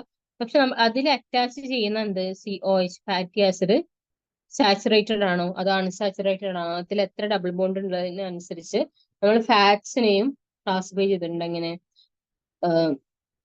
Saturated fat, mono unsaturated fat, poly unsaturated fat, ഇങ്ങനെ. ഓക്കെ, സാച്ചുറേറ്റഡ് ഫാറ്റ് എന്തായിരിക്കും? ഈ ഫാറ്റി ആസിഡിലൊന്നും എന്ത് അൺസാച്ചുറേഷൻ ഇല്ല. സാച്ചുറേറ്റഡ് ഫാറ്റി ആസിഡ് ആണ് ഇവിടെ യൂസ് ചെയ്തിരിക്കുന്നത്, ഡബിൾ ബോണ്ട് ഒന്നും ഇല്ലാത്ത ഫാറ്റി ആസിഡ്സ്. ഓക്കെ, ഇതിന് എക്സാമ്പിൾ ആണ് ബട്ടർ, ലാഡ്, കോക്കനട്ട് ഓയിൽ. ഇതൊക്കെ സാച്ചുറേറ്റഡ് ഫാറ്റ്സിന് എക്സാമ്പിൾസ് ആണ്. എന്താ അതിന്റെ പ്രോപ്പർട്ടി എന്ന് പറഞ്ഞാൽ, saturated fats are solid at room temperature and tend to rise LDL cholesterol levels in the blood. അതൊക്കെ റൂം ടെമ്പറേച്ചറിൽ എന്തായിരിക്കും? സോളിഡ് ആയിരിക്കും. Okay, then mono unsaturated fat. നമ്മൾ ഈ ഫാറ്റിലെ ഫാറ്റി ആസിഡ് പാർട്ടിൽ ഒരൊറ്റ അൺസാച്ചുറേഷൻ വന്നാൽ നമ്മൾ അതിന് എന്ത് പറയും? മോണോ അൺസാച്ചുറേറ്റഡ് ഫാറ്റ് എന്ന് പറയും. They have one double bond in the fatty acid chain. അതിന് എക്സാമ്പിൾ ആണ് olive oil, avocado oil, peanut oil ഒക്കെ. ഓക്കെ, ഇതെന്താ ചെയ്യുക? They are typically liquids at room temperature and are considered healthier than saturated fats. നമ്മൾ പറയില്ലേ ഈ coconut ഓയിലിനൊക്കെ alternative ആയിട്ട് olive ഓയിലൊക്കെ യൂസ് ചെയ്യണമെന്ന് പറയില്ലേ? കാരണം എന്താ? കോക്കനട്ട് ഓയിൽ സാച്ചുറേറ്റഡ് ഫാറ്റ് ആണ്, ഒലിവ് ഓയിൽ അൺസാച്ചുറേറ്റഡ് ആണ്. മോണോ അൺസാച്ചുറേറ്റഡ് ആണ്, ഓക്കെ, പക്ഷെ അൺസാച്ചുറേറ്റഡ് ആയതുകൊണ്ട് തന്നെ അതെന്താണ്? ഹെൽത്തിയർ ആണ്, ഹെൽത്തിയർ ദാൻ സാച്ചുറേറ്റഡ് ഫാറ്റ്സ് ആണ്. They are liquids at room temperature, while saturated fats are solids at room temperature. Okay. ഇനി പോളി അൺസാച്ചുറേറ്റഡ് ഫാറ്റ്സ് എന്താ നോക്കാം. Poly unsaturated fats, they have multiple double bonds in the fatty acid chain. Mono അൺസാച്ചുറേറ്റഡിൽ ഈ fatty acid ചെയിനിൽ ആകെ ഒരൊറ്റ double ബോണ്ടേ ഉണ്ടായിരുന്നുള്ളൂ, പക്ഷെ പോളിയിൽ കുറെ ഡബിൾ ബോണ്ട്സ് ഉണ്ടാവും. അതിന് എക്സാമ്പിൾസ് ആണ് corn oil, sunflower oil, soybean oil ഒക്കെ. ഓക്കെ, ഇതും മോണോ അൺസാച്ചുറേറ്റഡ് ഫാറ്റിന്റെ പോലെ എന്താണ്? റൂം ടെമ്പറേച്ചറിൽ ലിക്വിഡ് ആണ്. And they include essential fatty acids like omega-3, omega-6. ഇതൊക്കെ എന്തുണ്ടാവും? പോളി അൺസാച്ചുറേറ്റഡ് ഫാറ്റ്സിൽ ഉണ്ടാവും. omega-3, omega-6 എന്നൊക്കെ പറയുന്നത് പോളി അൺസാച്ചുറേറ്റഡ് ഫാറ്റി ആസിഡ്സ് ആണ്. സോ ഈ poly unsaturated fatty acids containing ഫാറ്റ്സിനെയാണ് നമ്മൾ എന്താ പറയാ? പോളി അൺസാച്ചുറേറ്റഡ് ഫാറ്റ് എന്ന് പറയാം. ഓക്കെ, ഇതൊന്നും എന്താ ബോഡിക്ക് സ്വയം ഉത്പാദിപ്പിക്കാൻ പറ്റാത്ത ഫാറ്റി ആസിഡ്സ് ആണ്. ഓക്കെ, പിന്നെന്താണ്? Fat serves an efficient energy storage molecule in the body, providing more than twice the energy per gram compare to carbohydrates or proteins. നമുക്കറിയാം ഫാറ്റ്സ് എന്താണ്? എനർജി സ്റ്റോറേജ് മോളിക്യൂൾ ആയിട്ടാണ് ആക്ട് ചെയ്യുക, അല്ലെ? ഇത് energy എന്ത്? കാർബോഹൈഡ്രേറ്റിനേക്കാളും പ്രോട്ടീനേക്കാളും ഇരട്ടി എനർജി എന്ത് ചെയ്യും? ഫാറ്റ്സ് തരും പെർ ഗ്രാം. ഓക്കെ, അതുകൊണ്ടാണ് നമ്മൾ കാലറി ഒക്കെ കട്ട് ചെയ്യുമ്പോൾ ഫാറ്റ്സ് നമ്മൾ ആദ്യം കട്ട് ചെയ്യുക. കാരണം എന്താ? ഫാറ്റ്സ് ഭയങ്കര എനർജി തരുന്ന ആൾക്കാരാണ്. Okay, next their role in cell structure. Fats are essential components of cell membrane and contribute their structure and function. അറിയാലോ, സെൽ സ്ട്രക്ചറിൽ ഫാറ്റ്സിന് നല്ല ഇമ്പോർട്ടന്റ് റോൾ ഉണ്ട്. ഇനി ഫാറ്റ് എന്താവും? നമുക്ക് നല്ല തെർമൽ ഇൻസുലേഷൻ തരുന്ന ഒരു കോമ്പൗണ്ട് ആണ്. They help in insulation against temperature changes and provide cushioning for organs, അല്ലെ? ഓർഗൻസിന്റെ കുഷ്യനിങ്ങിനൊക്കെ ഹെൽപ്പ് ചെയ്യണതാണ് എന്ത്? ഫാറ്റ് എന്ന് പറയുന്നത്. ഇനി എസെൻഷ്യൽ ഫാറ്റി ആസിഡ്സ് എന്താണ്? certain fats, particularly polyunsaturated fat, നമ്മൾ പറഞ്ഞ omega-3, omega-6 പോലുള്ള polyunsaturated fatty acids ഉള്ള ഫാറ്റ്സ്, അതൊന്നും നമ്മളെ ബോഡിയിൽ സിന്തസൈസ് ചെയ്യൂല, അല്ലെ? അതുകൊണ്ട് തന്നെ അതിന് നമ്മൾ എന്താ പറയാ? എസെൻഷ്യൽ അമിനോ ആസിഡ് എന്നൊക്കെ പറയുന്ന പോലെ എസെൻഷ്യൽ ഫാറ്റി ആസിഡ്സ് എന്താ? അത് നമ്മളുടെ ഡയറ്റ് കൂടെ നമുക്ക് കിട്ടുക തന്നെ വേണം. നമ്മൾ എക്സ്ട്രാ എടുക്കേണ്ട കാര്യങ്ങളാണ് എസെൻഷ്യൽ ഫാറ്റി ആസിഡ്സ് പറയുന്നത്. ഇനി excessive intake of saturated fats, trans fat, ഇതൊക്കെ എന്ത് ചെയ്യും? നമ്മൾക്ക് ഒട്ടും ഹെൽത്തി അല്ലാത്ത കാര്യങ്ങളാണ്. നമ്മൾ കാർഡിയോ വാസ്കുലർ ഡിസീസ് ഒക്കെ ഉണ്ടാവാൻ കോസ് ചെയ്യും സംഭവം. ഓക്കെ, നെക്സ്റ്റ് നമ്മൾ ഫാറ്റ്സ് പറഞ്ഞു. ഇനി ഫാറ്റി ആസിഡ്സിനെ നോക്കാണ് കേട്ടോ. ഫാറ്റി ആസിഡ്സ് പറഞ്ഞാൽ ഫാറ്റില് ഗ്ലിസറോളിനോട് എസ്റ്ററിഫൈ ചെയ്യണ ആസിഡ്സ്, അതിനെയാണ് നമ്മൾ എന്താ പറയാ, ഫാറ്റി ആസിഡ്സ് എന്ന് പറയാം. ഓക്കെ, അതിനെ എങ്ങനെയൊക്കെ ക്ലാസിഫൈ ചെയ്തിരിക്കണമെന്ന് നോക്കാം. അത് ആസിഡ്സ് ആണല്ലോ, നോർമൽ കാർബോക്സിലിക് ആസിഡ്സ് ആണ് വരിക, ലോങ് ചെയിൻ ആണെന്നേ ഉള്ളൂ. സോ അതിനെ നമ്മൾ ക്ലാസിഫൈ ചെയ്തിരിക്കണം. ഒന്ന് short chain fatty acids, medium chain fatty acids, long chain fatty acids, very long chain fatty acids. Okay, short chain fatty ആസിഡിൽ എന്താ, usually less than 6 carbon atoms ഉള്ള ഫാറ്റി ആസിഡ്സിനെയാണ് നമ്മൾ എന്താ പറയാ, ഷോർട്ട് ചെയിൻ ഫാറ്റി ആസിഡ്സ് എന്ന് പറയും. Example എന്താ, acetic acid, propanoic acid, butanoic acid, ഇതൊക്കെ ഷോർട്ട് ചെയിൻ ഫാറ്റി ആസിഡിൽ പെടുന്നതാണ്. ഇനി next medium chain fatty acid എന്ന് വെച്ചാൽ എന്താ, 6 to 12. ഓക്കെ, എക്സാമ്പിൾ എന്താ, കാപ്രിലിക് ആസിഡ്. നമ്മൾ ഒക്ടനോയിക് ആസിഡിനെയാണ് എന്താ പറയാ, കാപ്രിലിക് ആസിഡ് എന്ന് പറയാം. ഓക്കെ, അതെന്താണ്, ഒരു മീഡിയം ചെയിൻ ഫാറ്റി ആസിഡ് ആണ്. Next long chain fatty acid, they usually have more than 12. 6 to 12 ആണെങ്കിൽ നമ്മളതിന് മീഡിയം ചെയിൻ എന്ന് പറഞ്ഞ്, മോർ ദാൻ 12 കാർബൺ ആറ്റംസ് ഉള്ള ഫാറ്റി ആസിഡ് ആണ് നമ്മൾ അതിന് എന്ത് പറയും, ലോങ് ചെയിൻ ഫാറ്റി ആസിഡ് എന്ന് പറയും.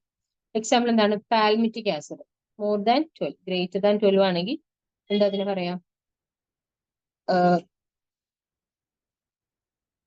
മോർ ദാൻ 12 ആണ് നമ്മളതിന് ലോങ് ചെയിൻ ഫാറ്റി ആസിഡ്സ് എന്ന് പറയും. എക്സാമ്പിൾ ആണ് പാൽമിറ്റിക് ആസിഡ്. ഓക്കെ, പാൽമിറ്റിക് ആസിഡിൽ 16 കാർബൺ ആറ്റംസ് ആണ് ഉള്ളത് കേട്ടോ. Next very long chain fatty acids, അതിലെന്താ മോർ ദാൻ 20, ഗ്രേറ്റർ ദാൻ 20 എന്തുണ്ടാവും, കാർബൺ ആറ്റംസ് ഉണ്ടാവും. ഇതിന്റെ എക്സാമ്പിൾസ് ആണ് അരക്കിഡിക് ആസിഡ്. 20 കാർബൺ ആറ്റംസ് ഉള്ള ആസിഡിനെ എന്ത് പറയാം, അരക്കിഡിക് ആസിഡ് എന്ന് പറയാം. So number of carbon atoms in the acid, അതിനെ ബേസ് ചെയ്തിട്ട് നമ്മൾ ഫാറ്റി ആസിഡ്സിനെ 4ആയിട്ട് ക്ലാസിഫൈ ചെയ്തു. നമ്മൾ നേരത്തെ ഫാറ്റ്സിന്റെ ക്ലാസിഫിക്കേഷൻ പറഞ്ഞു, അത് എന്തിനെ ബേസ് ചെയ്തിട്ടായിരുന്നു, ആ ഫാറ്റിൽ എസ്റ്ററിഫൈ ചെയ്യാൻ വന്ന ഫാറ്റി ആസിഡിന്റെ സ്ട്രക്ചർ നോക്കിയിട്ടായിരുന്നു. സോ അതേ ക്ലാസിഫിക്കേഷൻ ഇവിടെ ഫാറ്റി ആസിഡിനും പറയാം. എന്താണ്, ഒന്ന് സാച്ചുറേറ്റഡ് ഫാറ്റി ആസിഡ്. ഈ ഫാറ്റി ആസിഡിന്റെ ഈ ചെയിനിൽ എവിടെയും ഡബിൾ ബോണ്ട് ഇല്ല. ഓക്കെ, കംപ്ലീറ്റ്ലി സാച്ചുറേറ്റഡ് ആണെങ്കിൽ അതിനെ സാച്ചുറേറ്റഡ് ഫാറ്റി ആസിഡും പറയും. Example stearic acid. 18 carbon atom ഉള്ള ആസിഡ് ആണ് ഇത്, stearic acid. Stearic acid actually ഏത് കാറ്റഗറിയിൽ പെടും, ലോങ് ചെയിൻ ഫാറ്റി ആസിഡിൽ പെടും. ഓക്കെ, 18 കാർബൺ ആറ്റംസ് ആണ് ഇതിലുള്ളത്, സ്റ്റിയറിക് ആസിഡിലുള്ളത്. ഇനി mono unsaturated fatty acids. Mono unsaturated fat പറഞ്ഞല്ലോ, സോ അതിലുള്ള ഫാറ്റി ആസിഡ് ആണ് ഇത്, mono unsaturated fatty acid. They have 1 double bond. Okay, അതിന് എക്സാമ്പിൾ ആണ് ഒലീക് ആസിഡ്. ഇതിലൊക്കെ ഉള്ളത് ഒലീവ് ഓയിൽ, അതേപോലെ പീനട്ട് ഓയിൽ, ഇതിലൊക്കെ അല്ലേ മോണോ അൺസാച്ചുറേറ്റഡ് ഫാറ്റി ആസിഡ്സ് ഉള്ളത്.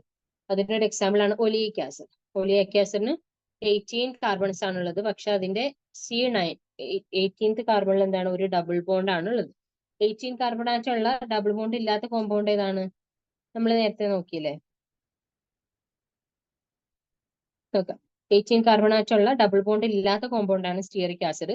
സ്റ്റിയറിക് ആസിഡിന്റെ 9th കാർബണിൽ ഒരു ഡബിൾ ബോണ്ട് വന്നതാണ് ആര്, ഒലീക് ആസിഡ് എന്ന് പറയുന്നത്. ഓക്കെ, ഇനി next poly unsaturated fatty acids. Okay, ഇതെന്താണ്, ഇതിന് ഒന്നോ അതിലധികം ഡബിൾ ബോണ്ട് ഉണ്ടാവും അതിന്റെ ഏത് കാർബൺ ചെയിനിൽ. അതിന് എക്സാമ്പിൾ ആണ് ലിനോലിക് ആസിഡ്. 18 കാർബൺസ് ഉണ്ട് ലിനോലിക് ആസിഡിന്റെ. C9ലും അതേപോലെ C12ലും ഓരോ ഡബിൾ ബോണ്ട്സ് ഉണ്ട്. ഓക്കെ, സോ നമ്മൾ പറഞ്ഞ് ഒലീക് ആസിഡിൽ C9ലാണ് ഡബിൾ ബോണ്ട് ഉള്ളത്. ഒലീക് ആസിഡിന്റെ C12ലും കൂടെ ഡബിൾ ബോണ്ട് വന്നാൽ അതിനെ നമ്മൾ എന്ത് വിളിക്കും, ലിനോലിക് ആസിഡ് എന്ന് വിളിക്കും. Okay, next alpha linoleic acid. അതെന്താ, 3 ഡബിൾ ബോണ്ട്സ് ഉണ്ട് at C9, C12 and C15. Okay, അപ്പൊ അങ്ങനെ പോളി അൺസാച്ചുറേറ്റഡ് ഫാറ്റി ആസിഡ്സും പറഞ്ഞു. ഇനി നെക്സ്റ്റ് അടുത്തത് പറഞ്ഞാല് സ്ട്രക്ചറൽ ഫീച്ചേഴ്സിനെ ബേസ് ചെയ്തിട്ടുള്ള ക്ലാസിഫിക്കേഷൻ ആണ്.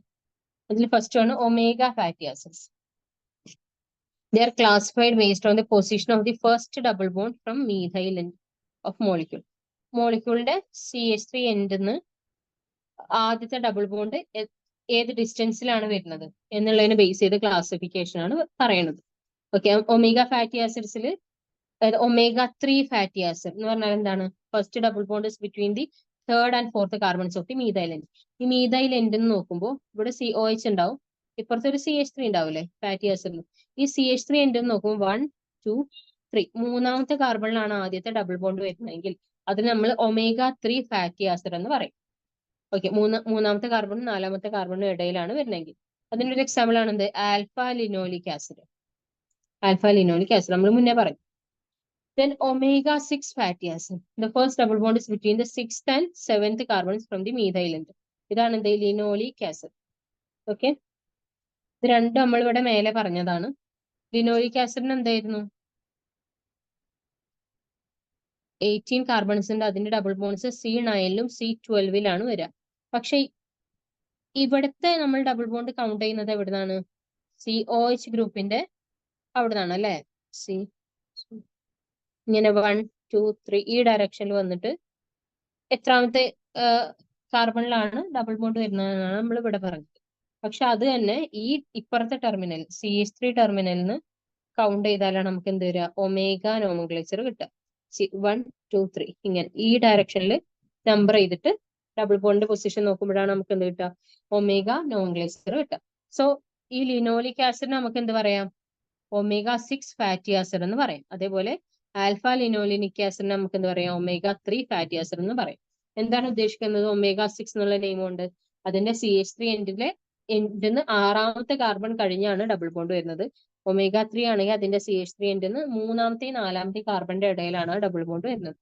ഓക്കെ, ഇനി next trans fatty acids. They have trans configuration around the double bond due to industrial hydrogenation process. നമ്മൾ ഈ ഡബിൾ ബോണ്ടിനെ വിത്ത് റെസ്പെക്റ്റീവ് ആയി നോക്കുമ്പോൾ ട്രാൻസ് കോൺഫിഗറേഷൻ ഉള്ള ആൾക്കാരാണ് ഇത് ട്രാൻസ് ഫാറ്റി ആസിഡ്സ് എന്ന് പറയുന്നത്. അതിന് എക്സാമ്പിൾ ആണ് trans oleic acid. Okay,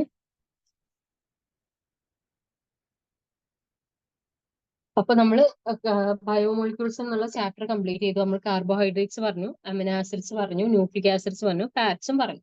okay, ഇതിൽ ഇമ്പോർട്ടന്റ് ആയിട്ടുള്ള എല്ലാ പോയിന്റ്സും കവർ ചെയ്തിട്ടുണ്ട്. കുറെ പോയിന്റ്സ് പഠിക്കാനുണ്ട്, ശരിയാണ്. പക്ഷെ ക്വസ്റ്റ്യൻ വന്നാൽ നമുക്ക് ഡയറക്റ്റ് ആയിട്ട് തന്നെ ആൻസർ ചെയ്യാൻ പറ്റിയ ചാപ്റ്റർ ആണ്. അപ്പൊ എല്ലാവരും നന്നായിട്ട് പഠിക്കുക. ഡൗട്ട് എന്തെങ്കിലും ചോദിക്കുക. അപ്പൊ okay, bye. Thank you so much.